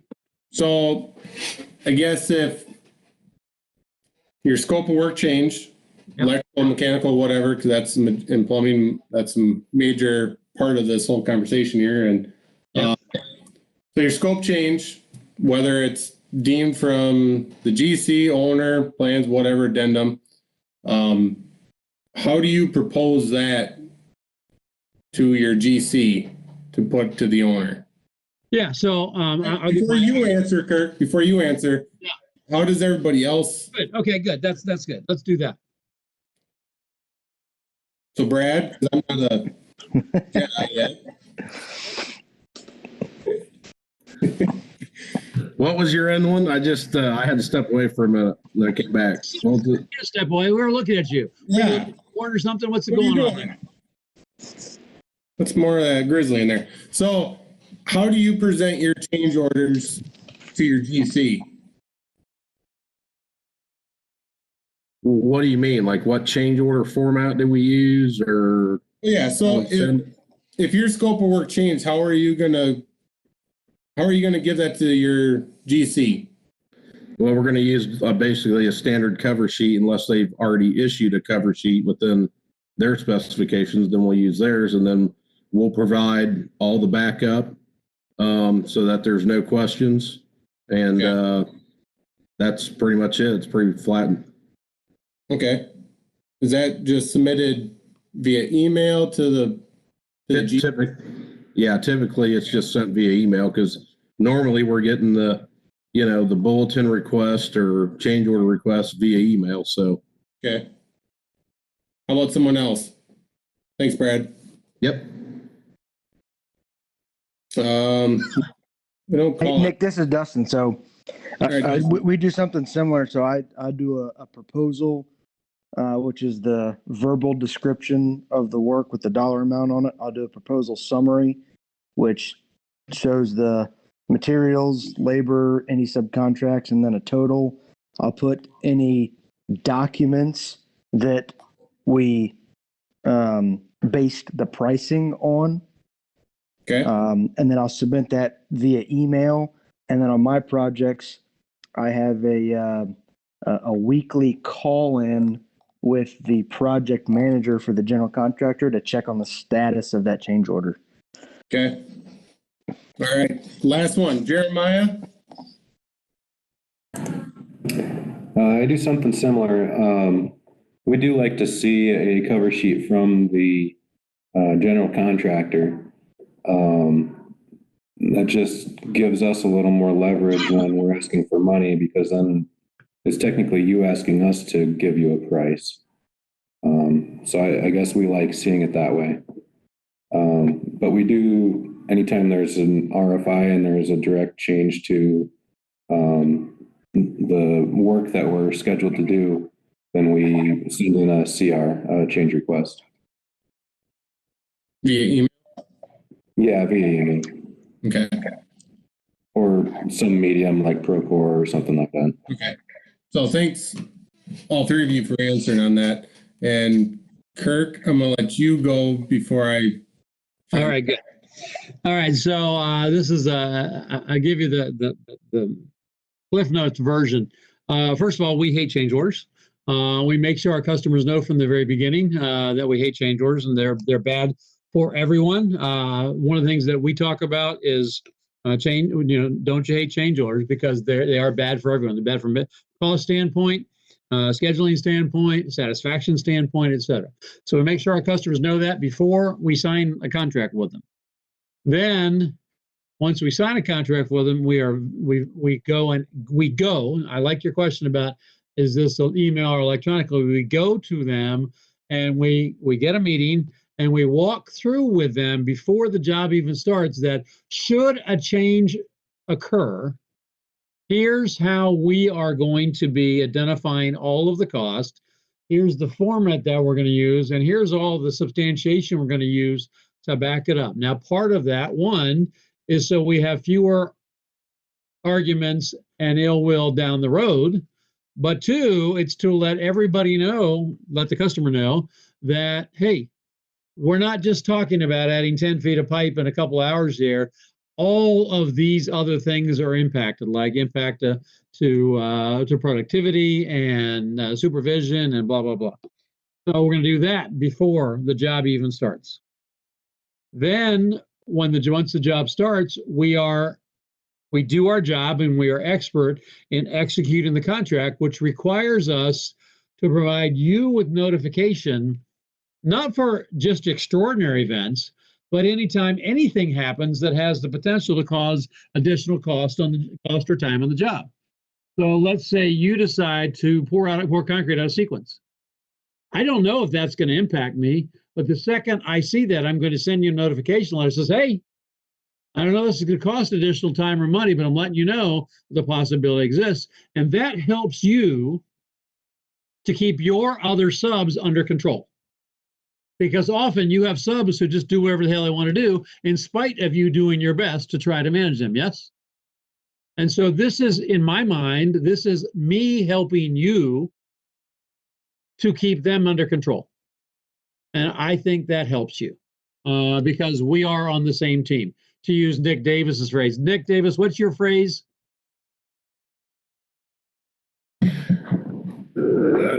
Specifically, I got a lot of them, but which one? The partner thing instead of subs in general. Oh yeah, it's trade partners. Trade partner, right? So good. That's what I want. Thanks.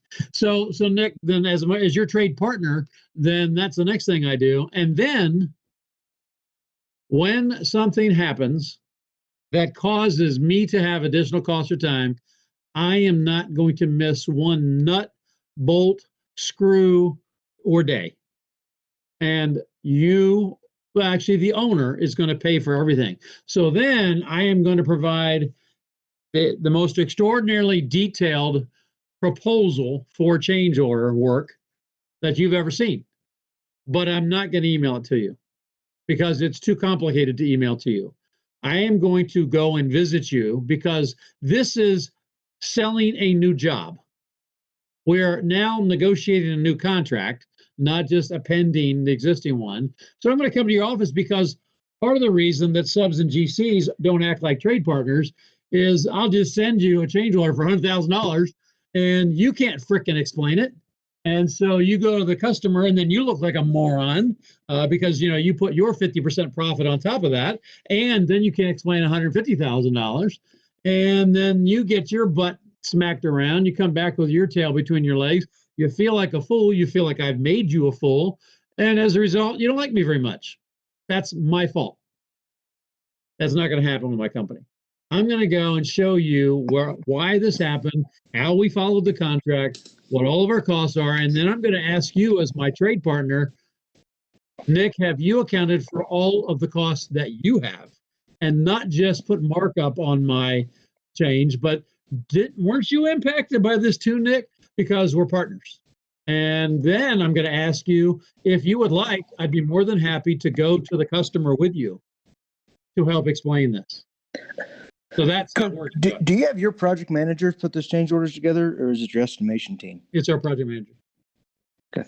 Now, if it's a really big one, we may send it back to estimating to have estimating do the quantities and all those kind of things. But at the end of the day, the project manager is responsible for sure. So that's my answer, Nick. So what's your response to that? Well, Kirk, you stole my damn thunder. I'm sorry. No, but seriously, that's all I've been hearing is that we want to start working as, trade partners, and you wonder why GCs end up turning around and beating everybody up is because all of a sudden we get an email that says, the work's going to cost $15,000. Now put your markup on it. Yeah. I'm the one that has to take this to the owner, and I have to justify why you're getting charged $1,500, $700,000, whatever it may be. And then, yeah, like you said, I look like an asshole because I can't explain it because you just sent me this broad number. Yeah. I look like an asshole. I feel like an asshole. I'm pissed. Yep. So what's y'all's response to that? Because what we're all hearing Nick say is he's not getting what he needs from his subs. They're not acting like trade partners. What's your response to that? Well, I think he's got every right to be, frustrated and upset. They owe it to him. They owe him the details, and that trade partner is not helping him sell that work. Yeah. So, the rest of y'all agree with that? So now let me ask another question, a harder question to the group, then I'm going to come back and give Nick a hard question. So don't take this the wrong way, but you know me, so don't worry about it, right? Are y'all doing as well as you should be doing with this? Are you as good at this as you should be? Not even close. Then why not? I mean, I'm serious. I mean, why not? Kirk, I'll say that I think that, we've changed our focus because, for years we were in that plan spec market. And when you start getting into the design build, the relationships are developed. So now you have this platform that works for both parties, and it's not one against the other. It's together. And even in some of the phenomenal projects we got going on, the owners in those conversations, and it's more integrated. So everybody's on the same page. One contractor we've elected as a couple of years ago, we started chasing them. We really liked their style. We felt it was going to be a good fit from a relationship standpoint. I mean, they do town hall meetings with the owner and all trade partners on a monthly call. Yeah. And Brad and I just participated in that last week. And I mean, how awesome was that, to where the owner comes on because they trust the CN, GC, and all the trade partners, and they're saying, what can we do to help you make this project a success? So you have to really understand what your niche is, who your true partners are, and capitalize on those relationships. Yeah. So to kind of intervene on that one, Kirk, you've always said, when it comes to plan spec work, you got to put your best number out there no matter what, right? I mean, you can't just throw a low number out there and hope you're gonna get the job, because you're gonna 100 things, and then what are we doing? We're going to change orders, right? Yeah. And then so now I'm in the same boat that I am, even if it's negotiated work. I mean, we all know that every project's going to have some sort of fault, whatever it be on the plans, that is probably going to incur some sort of change. Whether you decide to go after it, that's one thing. But if you do, me as a GC, I still have to be able to go to the owner, right, and explain what this price is, no matter if it's hard bid, negotiated work. And if I'm doing a hard bid project and you come in with a reasonable number, and we find mistakes that weren't brought up when they should have been brought up during the bidding time, because a lot of times that's in the specs, well, if it wasn't brought up and it was clearly on the plans, well, sorry, too bad you lost out on that one. How am I supposed to go to the owner and say, well, okay, it was overlooked, here's why this is, explain it to him and try to sell it if I don't have any backing? Yeah. It was a hard bid number. I put in $100,000 and that's what it is, and now I'm going to get $200,000 out of this project. Well, that doesn't. We're not trade partners at that point in time. Right. And so what we have to do, just using that example, is what we have to do is we have to understand contracts better. We, as the general and the sub, we have to understand contracts better, because of what I would point out in that example that you gave is it doesn't matter. That particular contract clause doesn't matter, and then I would show you why, and I'd give you all the documentation, and I'd help you go and do that. Now I want to put some culpability back on you, because it's more than just one problem, because you've actually expressed in this class before that, quote, your hands are tied because you're going to take all the bids and you're going to go with the low bidder. Well, you're getting what you pay for, right? And right. So I hear you, and that's the thing, it's the old school way. I mean, and that's we have. So I think is what you said, though, Nick Davis, and the way we run our business too, is that we have weeded those kinds of generals out, and generals need to weed those kind of subs out, right? Because we all do ourselves as an industry much better service by doing the right thing. Well, and that's the thing, though. I mean, if you really look back at how people have learned the trade, it's from, the guy or the gal that was 40 when you were 20, and they said, wow, you got to just screw them to it, I mean, that's how we all were raised, at one point in time. That was how it was. And now you're starting to see this whole teamwork thing and be invested, and taking the class with you and doing this online here and getting the input from a lot of trade partners as Nick Davis would say, has been very beneficial. Well, that's good. I'm glad For to hear me now, it's like, okay, now I have to try to put this out onto, I don't know what, 7, 8 guys in the office that are set, they're old school. I mean, they're set in their ways. Now how, like they always say, and old dog doesn't learn new tricks. Well, yeah, you can, but how do you convince them? And it's tough, and when it is a dog eat world out here, and you got other contractors that are doing the exact same thing, and they may grab numbers that are low, and then they're going and they're calling and beating up subs to be like, you need to be lower. you got to win by being better. Is that the project that you want to be in? Yeah, No. you got to win by being better. I think it's exactly. And that's the thing, and it all comes down to selling. I mean, if it's a tough thing. Yeah.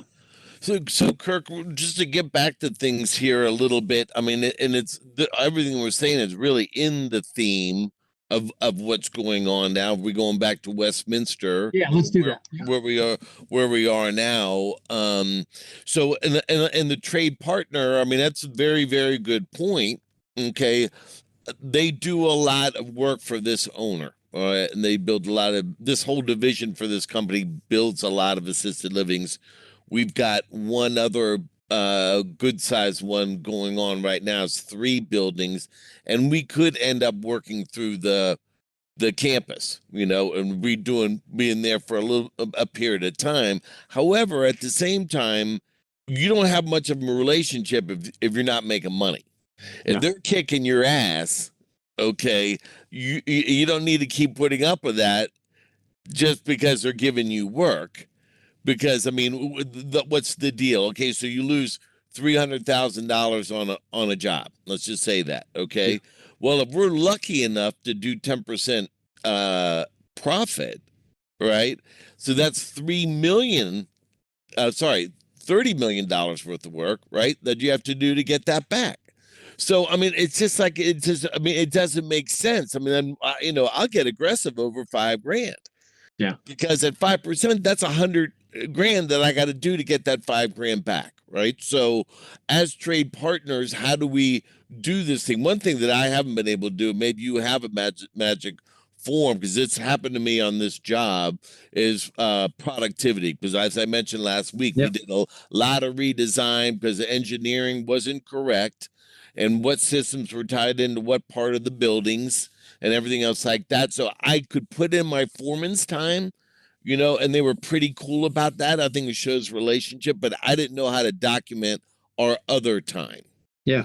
With my guys not being supervised properly and everything else like that, and subs not being managed, and, all those things that had real cost and schedule impact.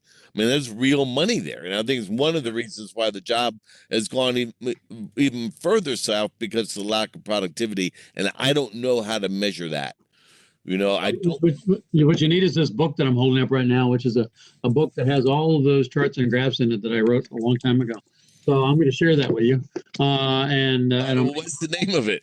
It's called Plumbing Industry Change Order Manual that I put together a long time ago through PHCC, working with the Plumbing Industry Promotion Fund of New York City. But John and I can make that. Which title make it available? Well, okay, that'd be because I took your class years and years ago. Yeah, and I don't think you had that manual built completely then, or maybe that's what you had under the desk that you were reading from. I'm not sure. Well, so that's where we're going, and so I think that's right on point. So I'm gonna come back to Dan here in just a second. So I shared some documents with everyone, and so I don't think I need to pull up that file right this second. But what I shared with you was the original contract, the original schedule, 2-week schedule, the foreman's meeting notes from April 22nd, schedule of May 14th, 2019, their PCO for remobilization back to site, and those things. So I shared all of those with you last week during class, and then subsequent to that, Dan had his project manager send some things, and so the additional things that he sent were job cost statement, some drawings for both HVAC and plumbing and so forth. The thing I want to pull up now is the thing I want to ask you all to think about and then respond to. And so I'm going to pull up two things. Maybe three things. So I'll pull up this first.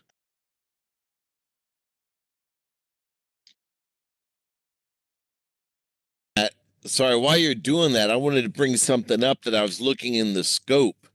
And the scope number 50 said that we're supposed to be work 40 hours of productive work. Yeah. However, if you're in a nursing home, right, then how are you going to, we're doing the final tie-ins from new edition to old. How are we going to be productive? Yeah. And how is that work going to be scheduled? Yeah. And it's So going to be a negative pressure. I mean, what the hell? I mean, how are you going to, how can you put a number on that? Well, a couple things. One, again, it is a bad contract, but I wouldn't have any problem defending 40 hours of productive work if I was in court. 40 hours of productive work means that the craft worker or craft workers were on the job for 40 hours. That's what that means.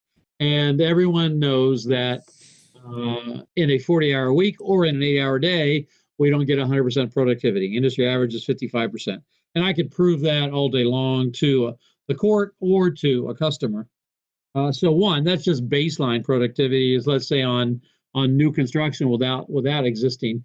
Then the next thing that we could demonstrate is in an 8-hour, for example, in an 8-hour day, typical productivity for a craft worker is 55%.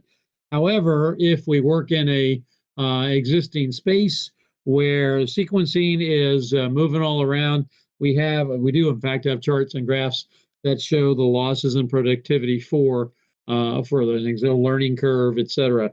And so we would go then from 55%, down to some lower numbers. So productive work, 40 hours of productive work, that could imply, just in you reading it, if I was an uneducated owner, the way I might read that is, once I've learned that 55% numbers, well, your people aren't productive enough, so your guys need to be here 12 hours a day so they can give me 8 hours worth of productive labor. That no reasonable person in court would interpret that way. So the real way to interpret that clause is your normal productivity in those job conditions. That's what that means. It really does. And you wouldn't have any problem making that case. Now, what you would need is to have the charts and graphs that would show what the typical lost productivity is in those conditions, and those are all readily available. So that's my answer to that. So what's on the screen here is essentially a job cost statement for I do have it in front of me. And the date of the job cost statement is 5/18, so 3 days ago, and through the month ending 5/31. So this is a current job cost statement. Now I took the PDF that we all had and I converted it exactly. All the numbers are exactly the same, and I took all the data and I entered it into an Excel spreadsheet. Why did I do that?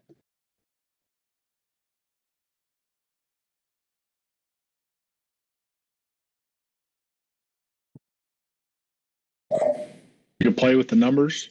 Yeah, because the only way to analyze this is to analyze this, and so we've got to play with the numbers. And so everybody on this call understands the job cost statement. All of your companies have job cost statements, and they don't all look like this. Everybody's job cost statements and everybody's accounting looks different. just frankly because of the way that they account for it. Now, all of you have had me, have done any financial sessions with me, know that it is your job as the manager to make sense of the data. And the last excuse, I would never give anyone the excuse it's like, well, this isn't how our company does it. Your job in thriving is to understand what the data is telling you. And the reason that we're looking at Dan's data on this particular job in this case study is what we're going to try to do is to try to help Dan have a path forward to do exactly what Nick was asking, has been asking for tonight, which is help his general contractor understand the impacts that he has had, and is going to have, so that his general contractor can go to the end user and help Dan to, help Dan to get whole, to pay, to do the right thing and pay for what he should be paying for. And so that's why I took the data. Now you can see on the bottom of the screen, the tab on this workbook says original data. So all of these numbers checked. I went through and made sure that I didn't make any mistakes and there's no errors in them at all. I did change negative numbers to red instead of just a little negative there. But all of them are here. Now, I don't particularly care for the way this data is formatted. Dan, what software do you use that produces this? We use Maxwell accounting system. We're due for a change. Okay. All right. So Maxwell's been around a long time, and I'm guessing you probably are on a relatively older version of Maxwell. That's probably a fair statement. Yes. Mm-hmm. All right. So, but it doesn't matter. My job, your job, everybody's job on this call is to be a good financial manager. And so the next thing is to take the data, and then be able to think about the data. Because what we're trying to get to is we're trying to get to some help in Dan moving forward. Now, it's a case study, but everybody has this exact same situation right now in their company. You have jobs that are impacted because of COVID. You have your data, and so the question is, how do we analyze the data? So I have not completely reformatted it in the fashion that I want to see it, but what I would like to ask everyone to do is to take a crack at doing the thing you're supposed to do, which is scientific method, right? Be the financial scientific manager, right? So make your observations, create hypotheses about why you think that number looks funny or different to you. And then, of course, as managers, our job is to do something about it. So in this particular case, what we're trying to do is we're trying to understand how delays are going to affect Dan. And so this job is starting up again in June, and we're trying to get ahead of the curve to understand how they're going to affect it. So in doing that, before we can do that, what do we have to do?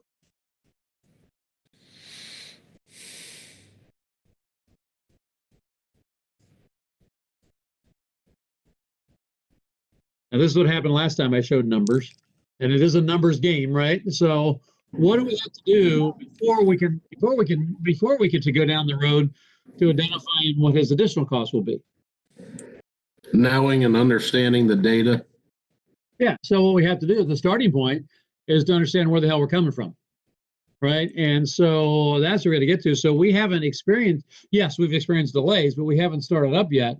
So we don't have the resumption of cost and the costs that are going to hit us. So if I'm going to make an argument to say Nick Hanko, IGC, about these delays that are going to come once the job starts up again, I first have to make sense of where I've been. And so this is the beginning of the look at this. And I don't know if anybody's had a chance to look at the data yet. I'm going to assume no. So what would you look at? What would you look for?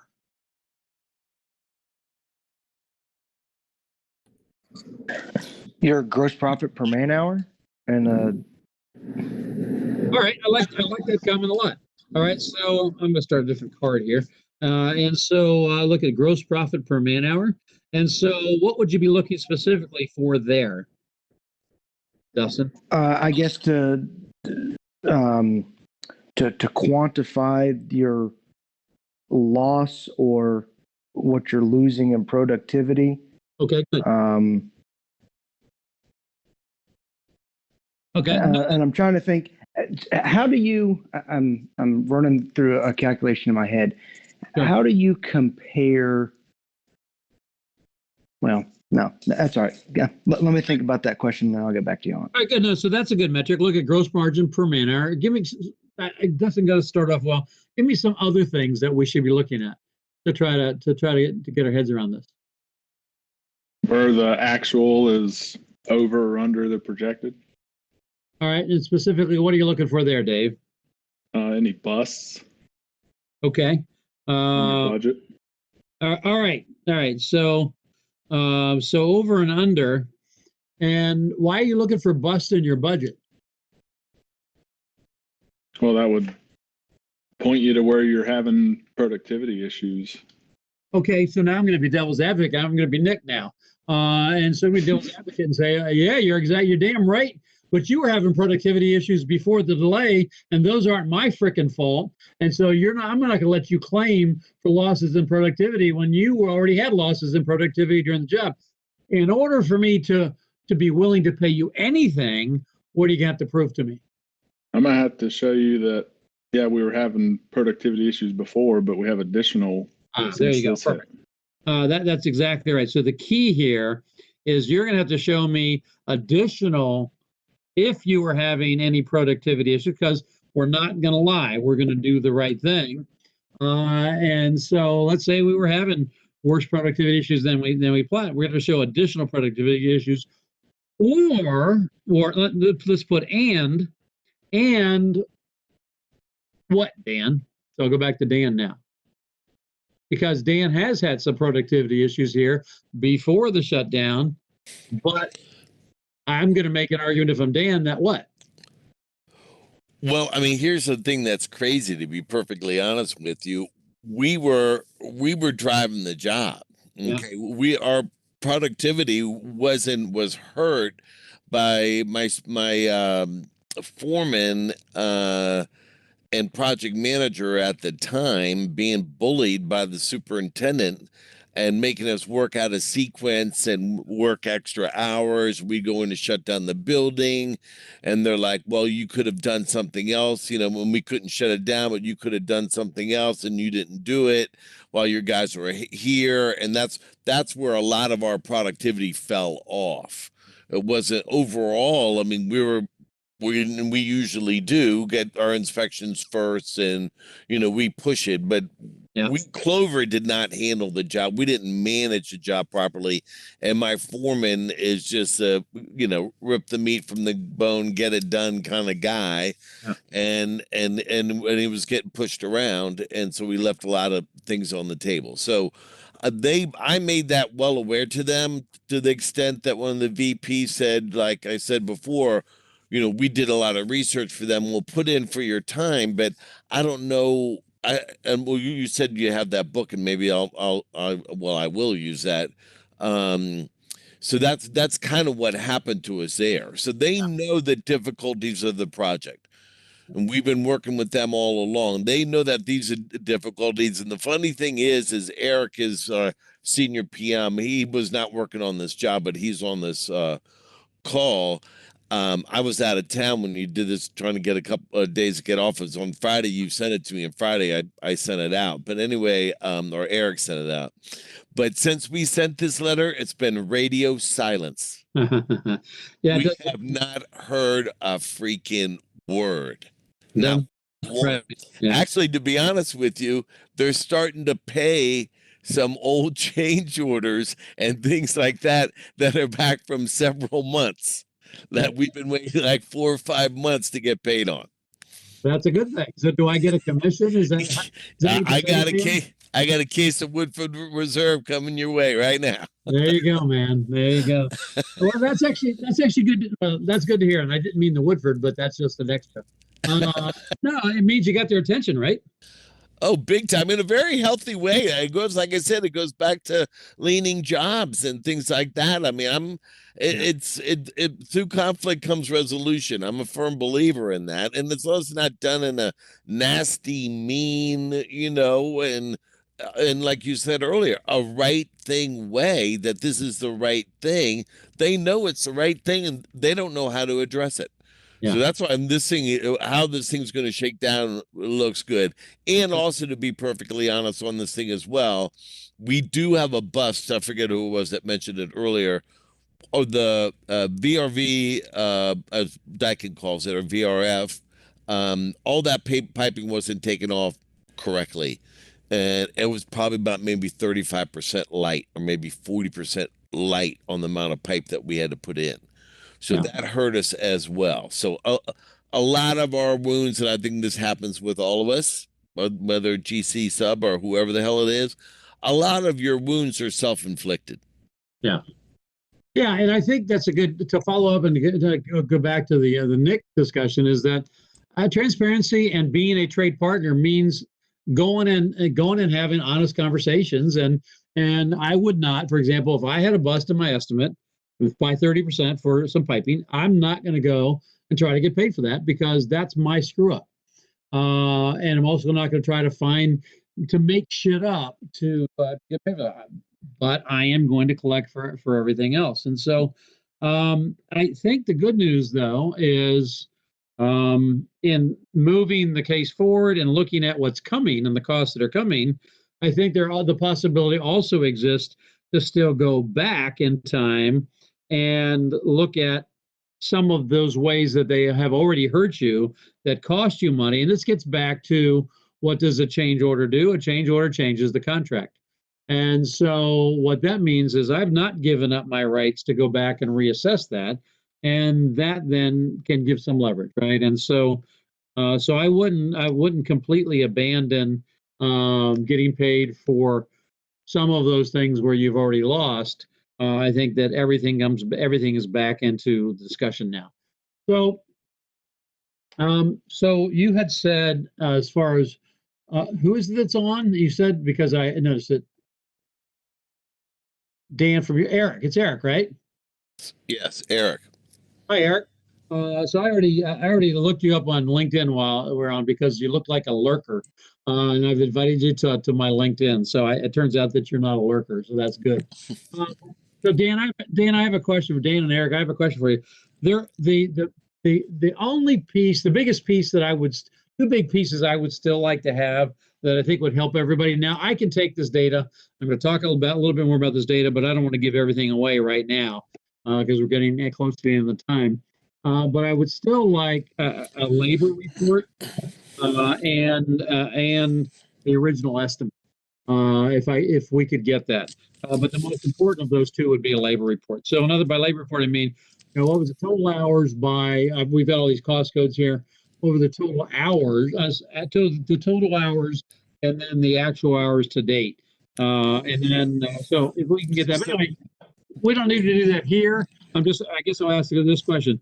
Can I talk directly, say, with Eric or whoever else you designate, to get this information, maybe get it tomorrow, so that folks have plenty of time to look at it? Is that possible? So here's the thing. What we do, excuse me, Eric, what we do is, depending on the job, so we use subcontractors for some of our labor here, and it's done widely in the Washington area, really kind of like in the mid-Atlantic, so that we'll have a sub that they might just do some certain part of it. So we'll use like labor on the VRV piping, or that's in this or that, or this is really more of the simple stuff, we'll say. Yeah. Simple rough in, like if we're doing multifamily or something like that, then we might give them the rooms, and then we'll do all the mechanical rooms and everything else like that. Sure. So their labor hours report is not going to be true. I mean, it's not going to be, I don't think, what you're really looking for. No, on that example, I'm not. So, for example, right now on the screen, I've got plumbing sub code 22 000. And I can see that the original you had in there $140,000 for the subcontract. The actual to date is 105, and you're showing that you're projecting they're going to spend another 46 or just under 47,000. So I get that, but then you do have some labor where you're self-performing. So I'm scrolling now, looking for the biggest pot of that. So 20. So 30,000 of that. Not a lot. It's not a lot of money. Look, either it's been miscoded or your temperature controls. It looks like you're self-performing. Are you self-performing the temperature controls? No, we had a self-control, but he was terrible, so we had to supplement him. Okay. But with our own guys, and because we'll do some simple controls, but he's just atrocious. So we spent a lot of time trying to drive that to get, again, we're going to make the schedule. So we had to do a lot of that work ourselves.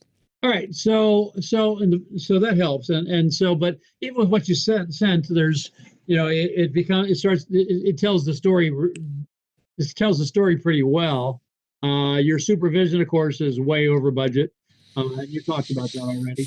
But anyway, the whole group, make a long story short, this job, I'll scroll down to the bottom of this. So this job, if you looked at the contract, this job is, the base contract was $2,239,000 and some change. Just call it $2,340,000 and just call some change. And then if we go to the change order log that everybody had access to, the submitted change orders to date is $416,000.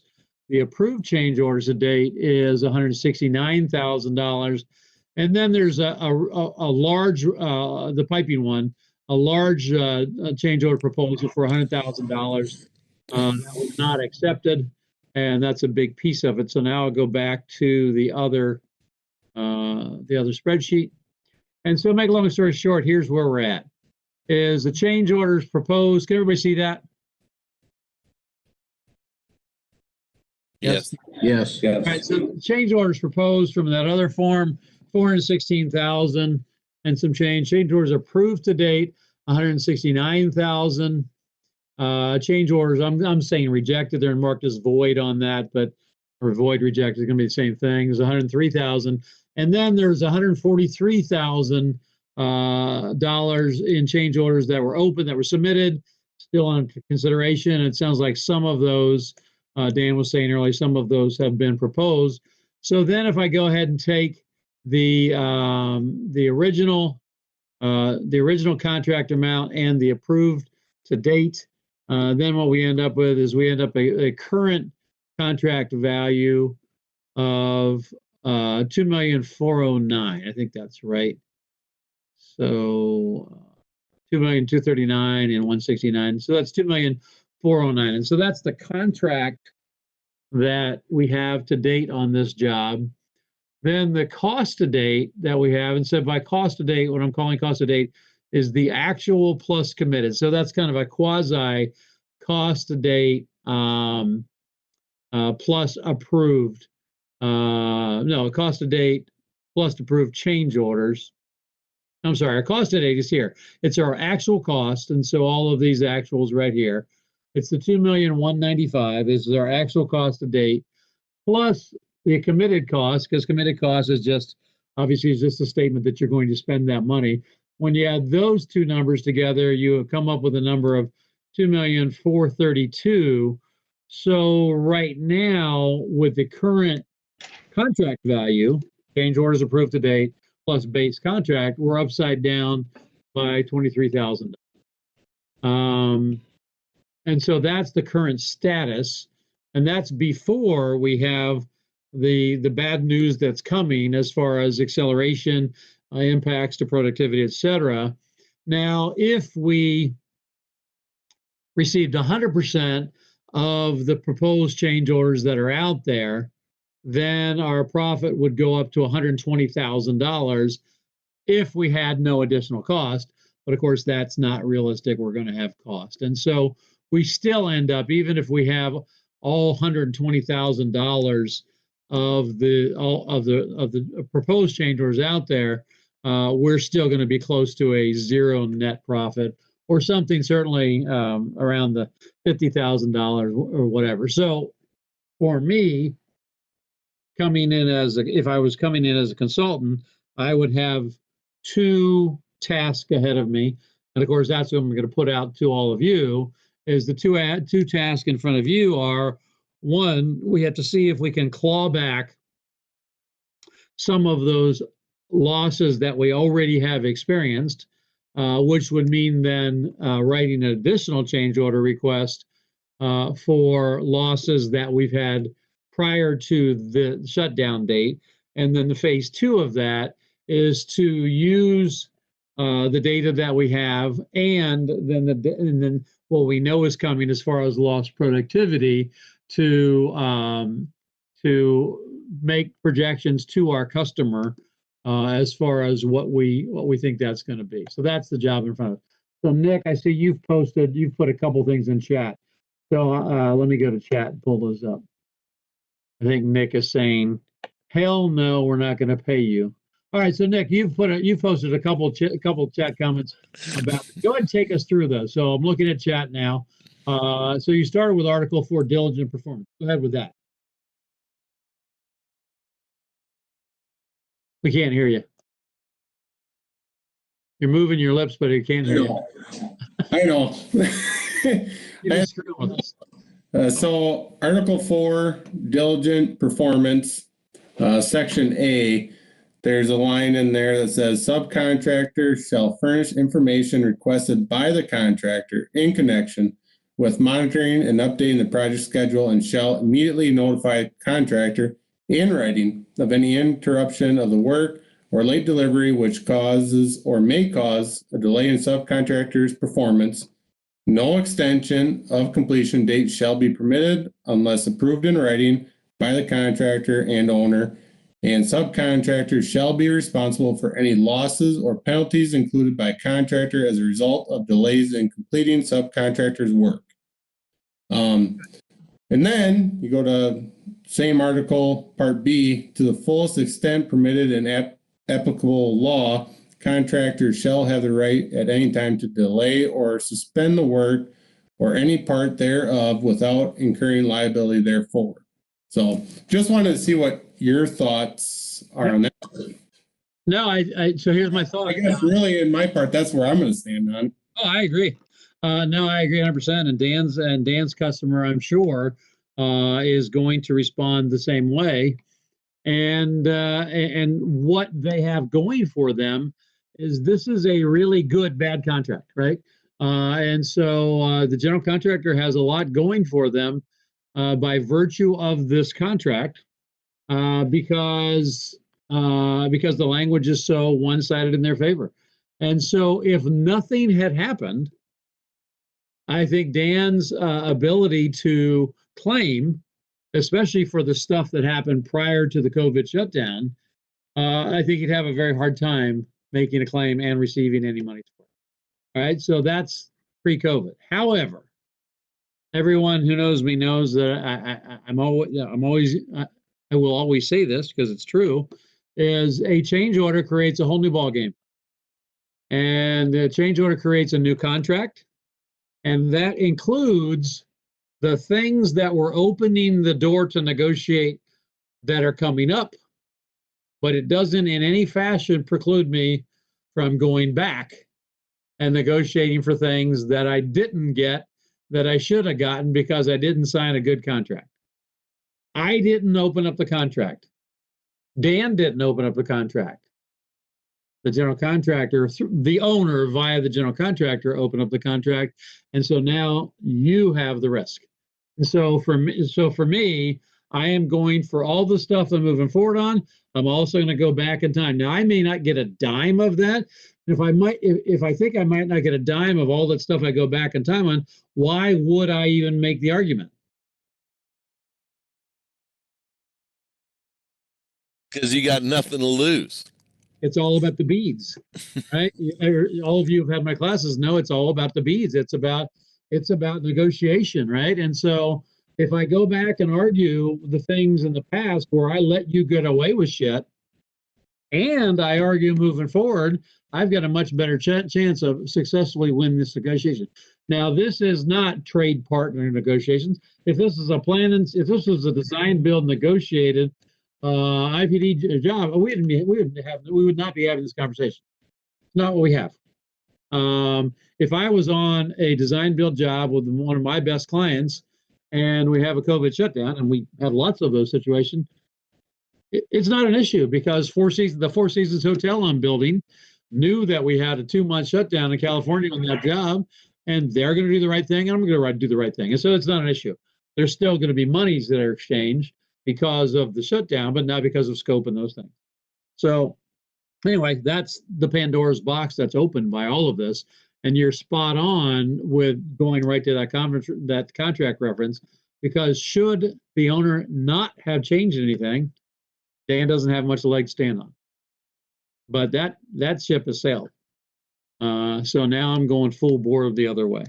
What do y'all think about that? Comments, thoughts? I have some contract language that I'm just thinking about, that if we reserve the right for, I think it's like 10 or 15 days to price any associated changes, but if we don't get it within that duration, then we assume responsibility for those changes. Yeah, so a couple things on that. One, I don't like that language either. General contractor owners and general contractors have become famous on changes, right, on bulletins and addenda and things like that. Is they'll send you something with short notice and say, if we don't hear back from you in 48 hours, and then it's fair to assume that this is a $0 change. All of the courts have said that's complete horseshit. Complete unadulterated horseshit. And even the 7 to 10 days thing, Dustin, is I don't like that language, because if I didn't cause this thing to change and I have additional costs and I don't discover those costs for 2 months, I still had those costs. Absolutely. Yep. And the owner still benefits from that thing being done right or whatever. And so it gets back to what is the right thing. With my A customers, they're still going to do the right thing. A C customer, they're going to try to shove it down your throat, right? So 7 to 10 days is better than 72 hours, but it's still bad language. Okay. Yeah. All right, guys, it's drinking time. So what I'd like to do, well, let me just ask you a question. All right, so let's do it this way. We're at the numbers piece.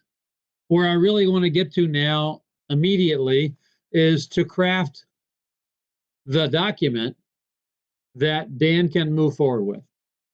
And move forward with in both what we just talked about, both looking back and looking forward. I'm going to do that. Now, the question is, are any of you, and I'm serious about this, and you can say no, are any of you interested in playing along?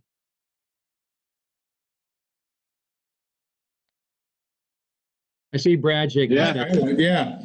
Okay. All right, good. So then let's play along. So I'm going to do what I'm going to do. You do what you're going to do and what you can do. And then let's combine it, put it all in a sack and combine it, because I think what we're going to leave with is things that will apply to your jobs in the very near months. Is that fair? Yes? Okay, you know what time it is. That really is true, Kirk. We're all in the same boat. I mean, I had a little ass whipping before this thing came up, but we're all in the same boat. I've even thought about, honestly, with the jobs now, we got to get tested before we get on site. They're asking us questions. Were you out of the country? Is anybody sick? You're having your thermometer, you got to always wear your mask, and, you're getting written up if you don't have your mask on. All these things are additional little delays. Our margins are not that big, right, at the end of the day. And how do you quantify that? It's going to be a different industry. Well, it is a different industry. There's a lot to think about.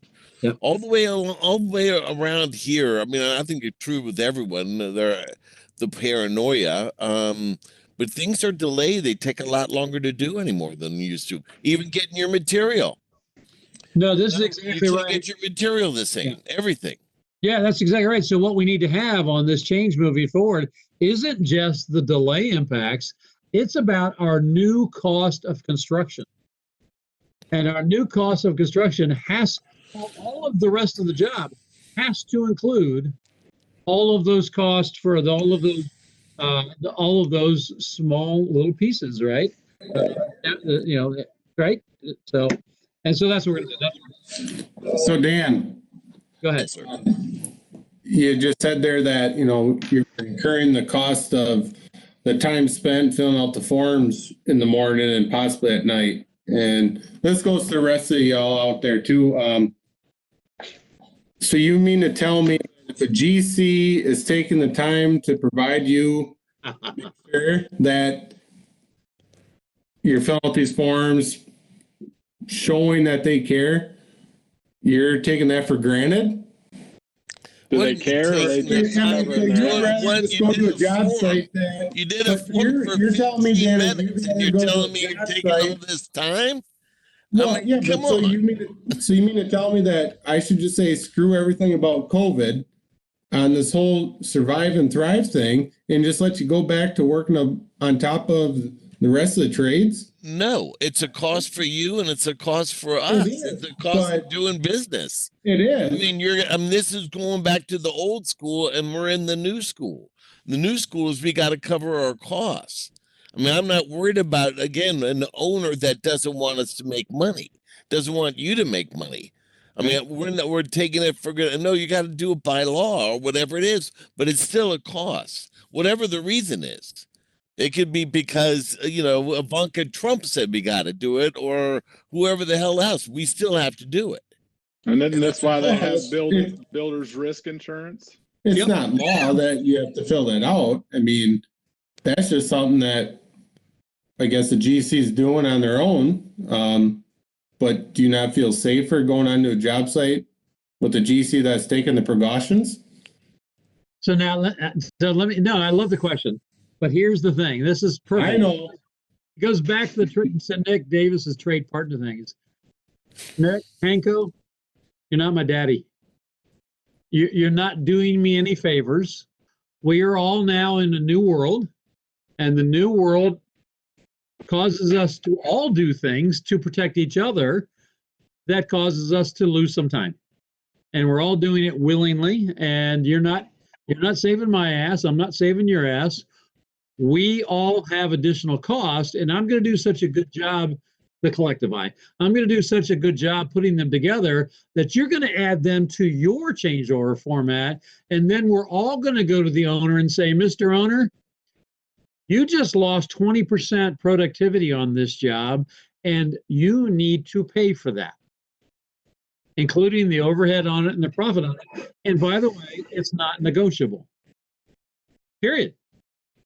Do y'all agree with that? Yeah. I think we all agree with that. The problem is you're going to have 20% of the contractors, so 20% of the subcontractors doing this, and you're going to have 80% of the subcontractors buckling under and being bullied and sucking it up and taking the loss. And that's not acceptable in my book.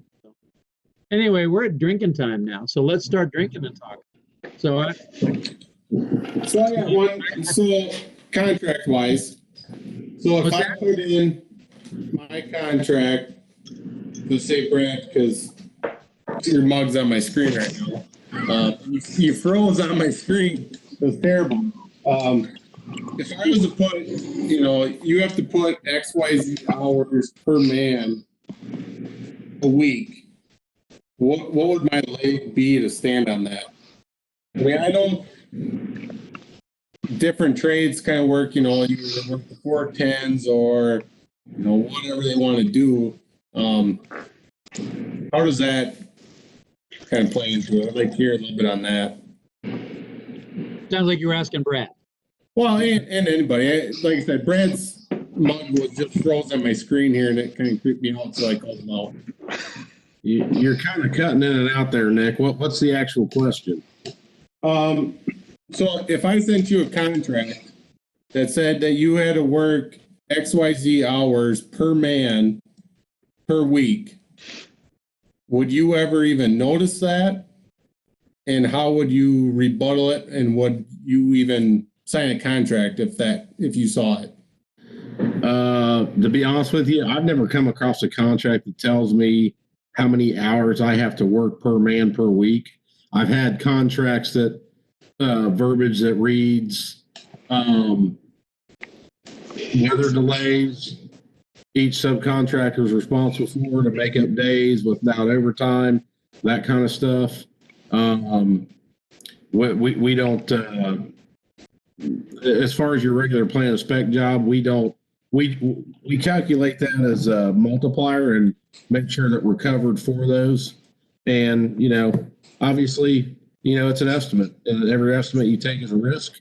And we like to think that we try to cover all costs, and 9 out of 10 jobs, it works for us. So, I mean, that's kind of how we cover that. But I've never come across what you just said. I heard someone mention that earlier. Well, it was on Dan's job, the 40 hours of productivity. I've never seen that actually written in the contract. I've never seen it or heard it either. I just thought of it because it came up, and I was like, well, I wonder how everyone would kind of react to that, or if they'd even catch it. To be honest with you, if I hid that somewhere in the contract and said that your company is per man is work 50 hours a week, Right. So there was one thing I did want to share with Dan. So there was a verbiage in the contract that we do see a lot, Dan, and it was, you shall proceed on all change order work, blah, blah, blah, blah, blah, blah, blah, blah, blah, blah. And we're fine with that verbiage, but what we started doing 2 years ago is we leave the verbiage in, but we make an amendment to it that says a maximum of, it depends on the size of the job. We put an amendment in there that ends that sentence with a maximum of $3,000 or $5,000, basically saying, hey, in good faith, we're willing to proceed with some change order work that you don't have approved yet, but we're only willing to do it for $3,000 or $5,000 for $6,000. Once you reach the cap, we're waiting on you, buddy. Tell us when to proceed. Yeah. And so we've added that, and it's worked very well for us. That's great, and I appreciate you saying that. We do, like, that'll be at the end of the there's one of those. These are the things that I mainly negotiate in a contract and don't want to say. I don't want to work on an unapproved change order. I'll have a gentleman's agreement that, hey, listen, we'll work until we have a problem, and then it's going to change. But what you said is much better, because then you just have a limit on it. It was like when I said to him, hey, listen, we got to, I don't know, shut something down, tie something in, do some other exercise, 3, 5, 8, 12 hours, the hell with it. Let's just do it. We'll do it and you'll pay us later. But quantifying it with like 3,000, 5,000 is a damn good idea, because then that stops all the bullshit. And you can just say, hey, listen, man, I'm sorry. It's over that $5,000 number. This is what I put in the contract.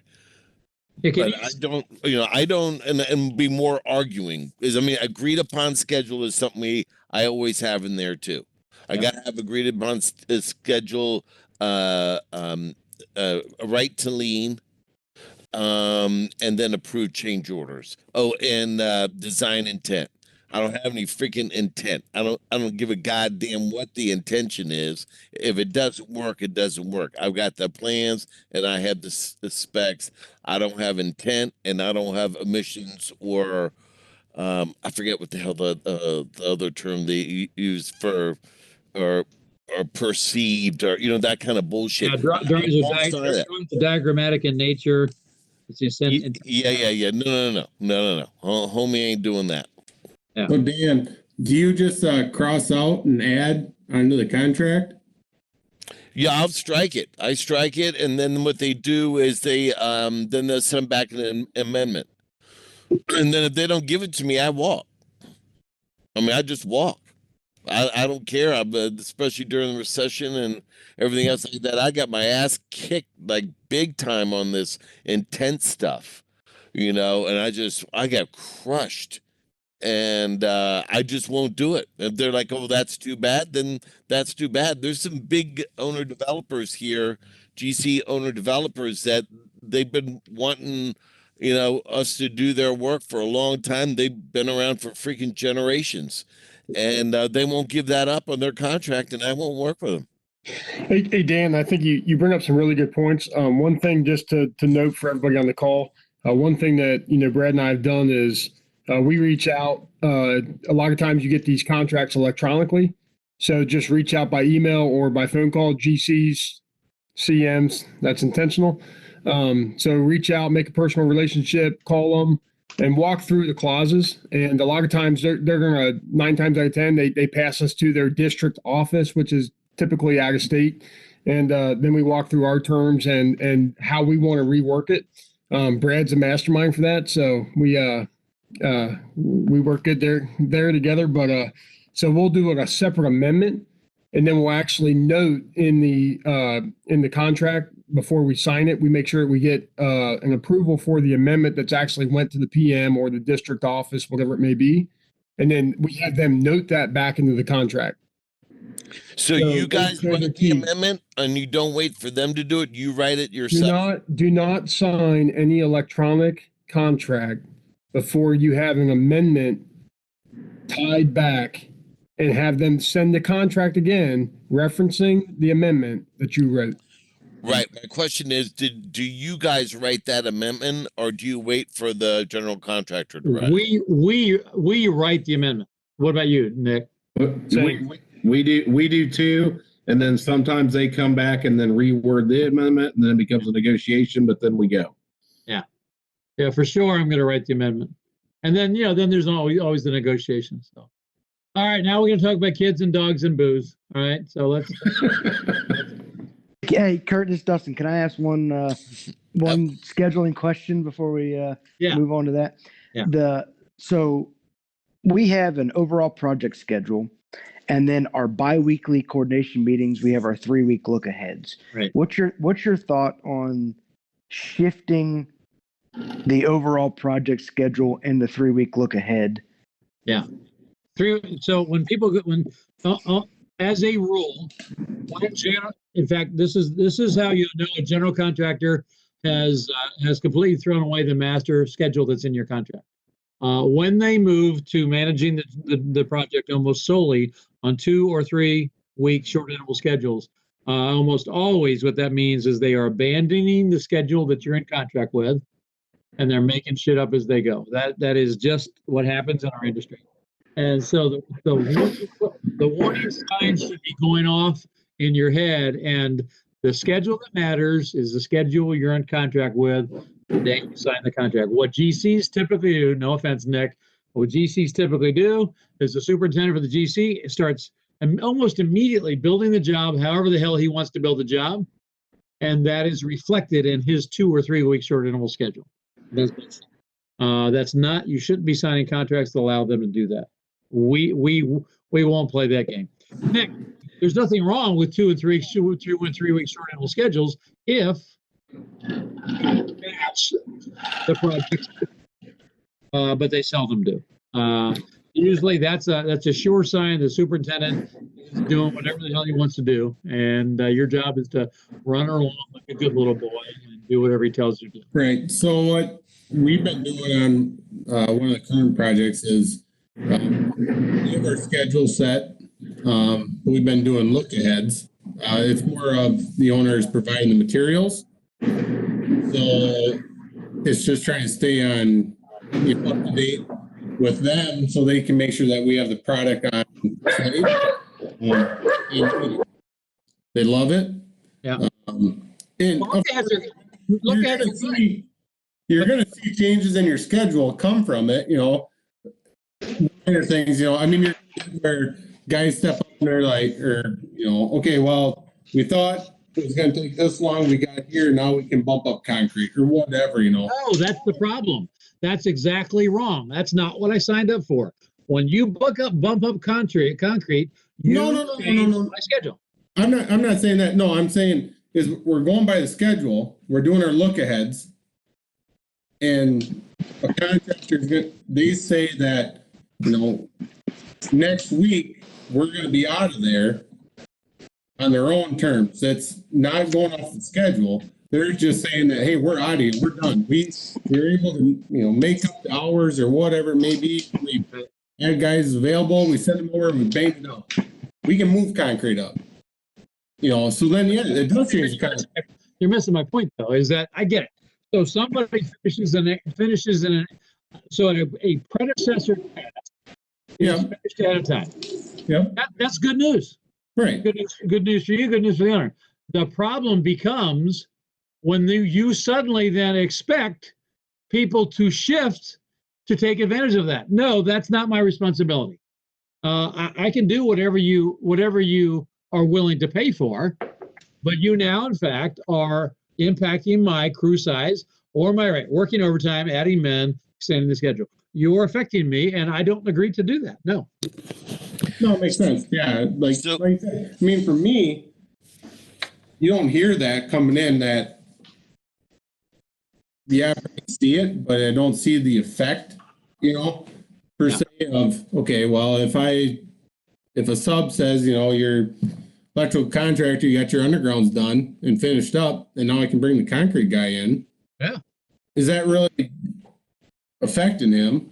Well, it will affect me here. Is that so? The concrete guy, not affecting, but is it imposing? No. So I'll give you the answer. So the concrete guy comes in early. He's done earlier. Then what happens next? Then the wall guys start throwing up their freaking walls, and then your expectation is That's exactly what happened. Kiss my ass. I'm not supposed to have conduit in the wall until July 1st, and now you've got a wall sitting there on June 4th, and it's like, well, why don't I have my conduit in the wall? Because I'm not supposed to have a conduit in the wall until July 1st. Now, I like fast jobs. And so I always would like fast jobs, but I like even more optimal crew size and optimal productivity, and so should you. So anyway, we got to stop this. John's right. So here's the funny thing. My son is, he'll be 2 in September. All right. Yeah. And I have a German short hair pointer. Yeah. So I have a pheasant dummy to train him on. And is that one of your subs? Huh? Is that one of your subs? Pheasant dummy? Right. They may be listening. You never know. So he found that in the garage on Friday last week. And he decides to go out into the backyard with it, and I got a picture of him. Actually, I can show you. It's the funniest thing. He found it in the middle of nowhere. I don't know how the hell he found it. I don't know if you guys can see that. Yeah, you can see it. Yeah. He found a little boy. No. Batman, exactly, and Superman. So he found that, and he just giggles, just smiled. He wouldn't let that thing down for a minute. Well, we get outside, and the dog is going nuts. Dog hits it? That's it. So he's whining. He finally, my son, he drops it. The dog picks it up, runs off, and then I have to deal with my son crying next half hour because he wanted the bird. So, yeah, that's my life here in Wisconsin. So do you have one dog or you have two dogs? I got one dog. And your dog's short? No, he's a big German short hair. Yeah. Yep. Good. Who else on here has dogs? Anybody? I got two. What do you got, Dave? Got a golden doodle, and we just bought a little Maltipoo little shit. So your wife makes the dog collection. She actually does. Yeah. There was no doubt. I wasn't up for the chaos, but yeah. Brad, what do you have? You got two? What do you have? Yeah, we got two. We've got a German Shepherd and a Border Collie. Okay. The Border Collie run circles around the ship? Pretty much. Yeah. We have a miniature coonhound. Mark just left. He got some. He got some Barney fight. Mark, you still there? Do you have any dogs? Here's a dog for you right here. Wow, look at that, Tyler. I do not have a dog. Luna, come here. Come here, girl. Come here. Oh, look at that. That's a pretty dog, Tyler. Yeah, she's a Newfie Doodle. She's a Newfoundland Poodle mix. Get out of Newfie Doodle. Oh, Yeah, wow. Newfie Doodle. Holy Never heard smokes. that before. We used to have a Newf a long time ago. She was a great dog. Yeah, Where? it's good dogs. Well, Just passing along some random info. We had a board meeting this week, and there's a plumbing equipment manufacturer in that meeting, and we're all sharing about COVID impacts. He said, it hadn't really affected much until about 3 weeks ago. And now we have 60 people off the manufacturing line. And it's not just those people, it's everybody that they've been in close contact with as well. And they're down to 50% capacity just in a space of 3 weeks because of somebody in there getting sick, and then it's spreading just that quickly. Were they from Sloan? No. No. where are their manufacturing facilities? In Wisconsin. Okay, Wisconsin. Okay. But, It's ridiculous. Train of thought just chugged away. Well, but I mean that's a sign of the sign of things to come, right? That it's think about what it's going to do to supply chain, right? And they've had issues with sourcing their materials, but they've been able to work around it so far. Yeah. Have any of you experienced anything? I don't know what, as far as how many of you work in multiple states, but that's something that now we've been working on, is that some states are requiring when you cross state lines, you get quarantined, right? And so it's like, well, shit. And we're not talking about, I send a guy to the wrong state and I haven't done my homework, he or she is automatically in quarantine 14 days. That's certainly a consideration because we work in, I don't know, we probably work in 26 states. That's a big deal if we haven't built that into our estimate, right? Because once you send Bob, your superintendent, out there to a job meeting, like, oh shit, Bob can't come back. Which means you've got to prepare and have him prepared to be functional electronically, right? So that he can still work during quarantine. But if you work in multiple states, and these are just all things we've never had to think about before, right? So, Kirk, I was wondering about that. One guy said to me, he goes, "Yeah, well, they're supposed to be quarantined. I can't leave them up there for 2 weeks. He's got to go around and do things, and there's nobody, standing outside his door making sure that he doesn't leave." But what would your be? I mean, I know there's a moral, responsibility, but what would be the legal repercussion if you told your guy, well, hey, listen, hide out there for 2 days, get up there Friday night, but Monday you better be on the job? So for example, in Hawaii, which has a 14-day quarantine, they've made arrests, and so they've arrested multiple people in Hawaii for not self-quarantine.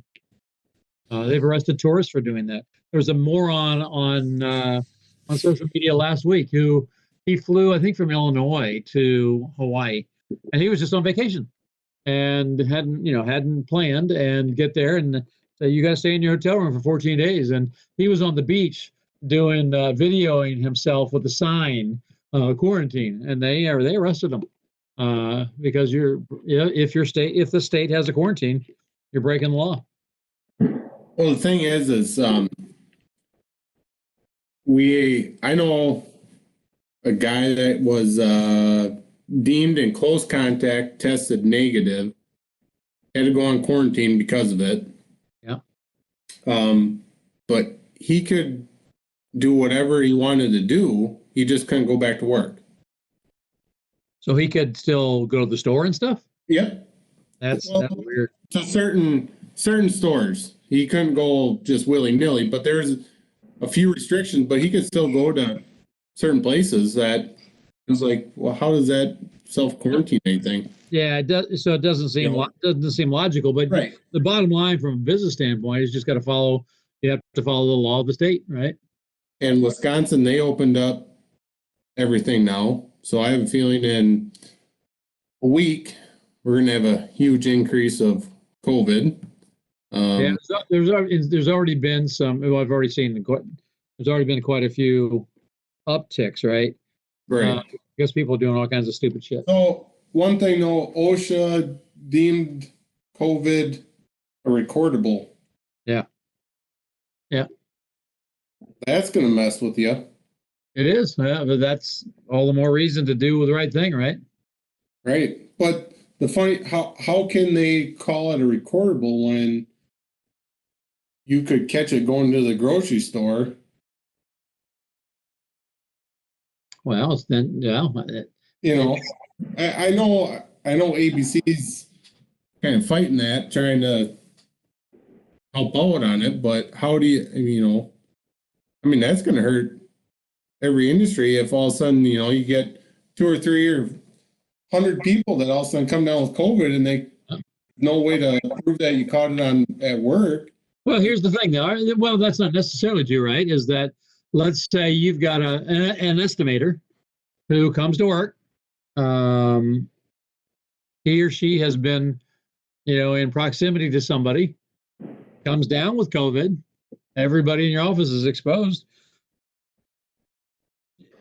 Are you should be responsible for that? Yeah. Yeah. Yeah, but how do you know? Well, but we talked about this another week, I think, is that we got really good contact tracing, right? This has been since cholera was they figured out how it spread in England back in I don't know when it was, the 1800s or 1700s, whatever the hell it was. I mean, they for example, in Europe, I think that they finally have backed it down now to patient number 1 was in November. And so, no, they've got good ways of tracking this down. Right. So I'm not too worried about that part of it, because I think that they'll be able to trace it down. But bottom line, if you have a moron working for you, or if you as a company have bad policies, practices, and procedures and don't enforce them, or don't enforce the ones you have, well, then it should be recordable. If they got it in your shop or in your job site, it's recordable. I'm good with that. It's back to what's the right thing. Now, if they got it at church, well, that's a different thing, right? Or wherever, right? Right. Can I ask for some opinions on the right thing? Sure. So we're paying a premium right now, hazard pay. Just thinking about what's the right time to take that back out of effect when our state's fully back open is my thought. For me, that's the answer, Dave, is that when your state is fully open, then you're fully open. Yeah. And you're in Florida, right? North Carolina. I'm sorry, you're North Carolina. So you're stage 2. So you guys will be open in a couple of weeks, right? Yeah, I think that they actually said phase 2 is going to last 5 weeks. So we're looking. Oh, really? But that's when my 8-week period for the PPP is up. So unless they extend that, they're talking about extending that now. That's what I would follow. I would follow what the state's doing, and probably the PPP as well. Because you've got one of them is a state signal and the other one is a federal signal, right?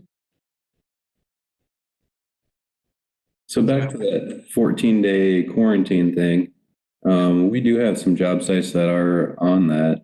And we do have employees that actually don't live in the state. So how does that work?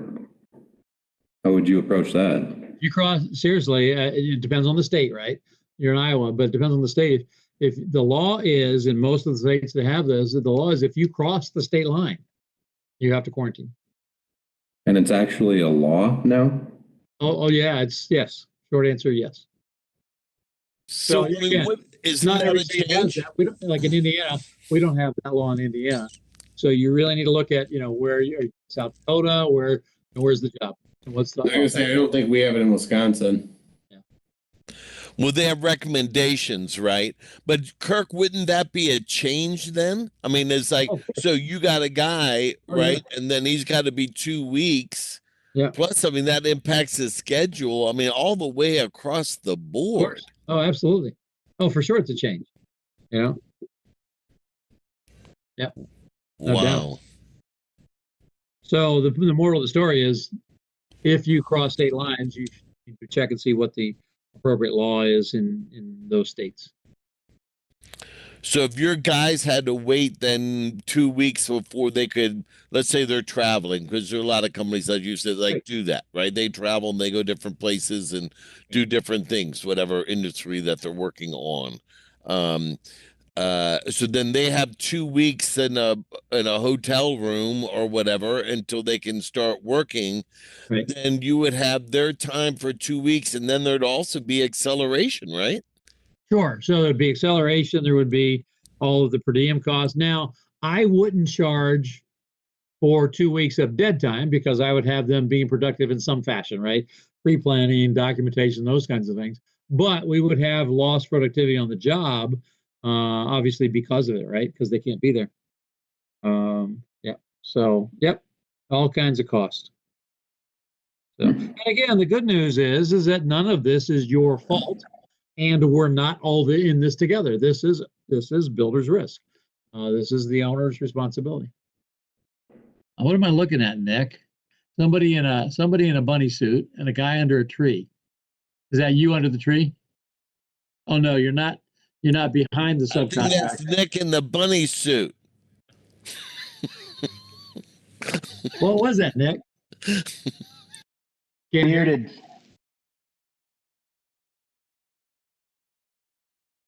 Can't hear you. One button, Nick. Come on. He's trying to get a sub to I do it. said, Dan, I'll send that one to you personally. And this was all just supposed to be a non-work talk. You're right. You're right. I mean, What do you got? Stuff here. Well, what do you got? Oh, what do you want to know? There you go. There's an old-time photo for you. There's some big bucks there. There you go, man. Awesome. Huge. Kirk, speaking of NFL, you think Belichick's going to do anything without Brady? Yeah, I do. I do. As much as I hate him, they have a system. When he missed those 4 games on suspension, It should be in the door. they didn't miss it. They didn't miss a beat. I think the Pats go worst case 10-6, and win the division. Now the Panthers got to fucking play Tom Brady twice. So Gronkowski. I think Brady's What's that? Anybody know any good pheasant ground? Just I don't. I don't think Ohio's known or Indiana's known for their pheasant. no, go to Kansas. You got a lot of places in California for you to do that. Kansas. Probably Jeremiah's good. I was not good for pheasant. South Dakota. Kind of when I was throwing the hints out. He probably left already. There's not a whole lot to hunt in Florida. We have to make sure you're in front of us, Nick, because if you were behind us, you'd probably shoot us in the back. You know, Trade partner and all. pay attention. Gotta pay attention. Nick, whenever you want to come out to Ohio and do some big whitetail hunting or turkey hunting, you let me know. Oh, do you see that? That's a 13.25-inch beard back there, boy. Yeah, That looks like God's greatest gift to construction right there. I know. Let me know when the roller coasters open back up, and we'll come to Ohio. Hell yeah. We call that size small mutes over here in Ohio, Nick. Really? I'd love to go. Best thing I did, I took my wife's cousin, he's about 13, out turkey hunting this year. And never been turkey hunting in his life. And we had 2 days where we had toms come in and they just blasted right in front of him. He shot at one, he had 20 gauge and he missed him. And we walked up and he's just like, right? He goes, yeah. So it was awesome. It was crazy. It was perfect setup too. Well, I got to get going. My wife gets a little bit unhappy. We have dinner after class, and if I sit and drink 3 or 4 of these before dinner, I'm suddenly less of a conversationalist, apparently. What? That's surprising. You're falling asleep in the spaghetti. Exactly. So, good seeing everybody. Have a good night, guys. Thank Everything you. you're Cheers. badass, See you man. again. Cheers to everybody. Kirk. All right, guys. God bless. Thanks for all your help. Okay. Thanks, guys. Bye. See you, everybody.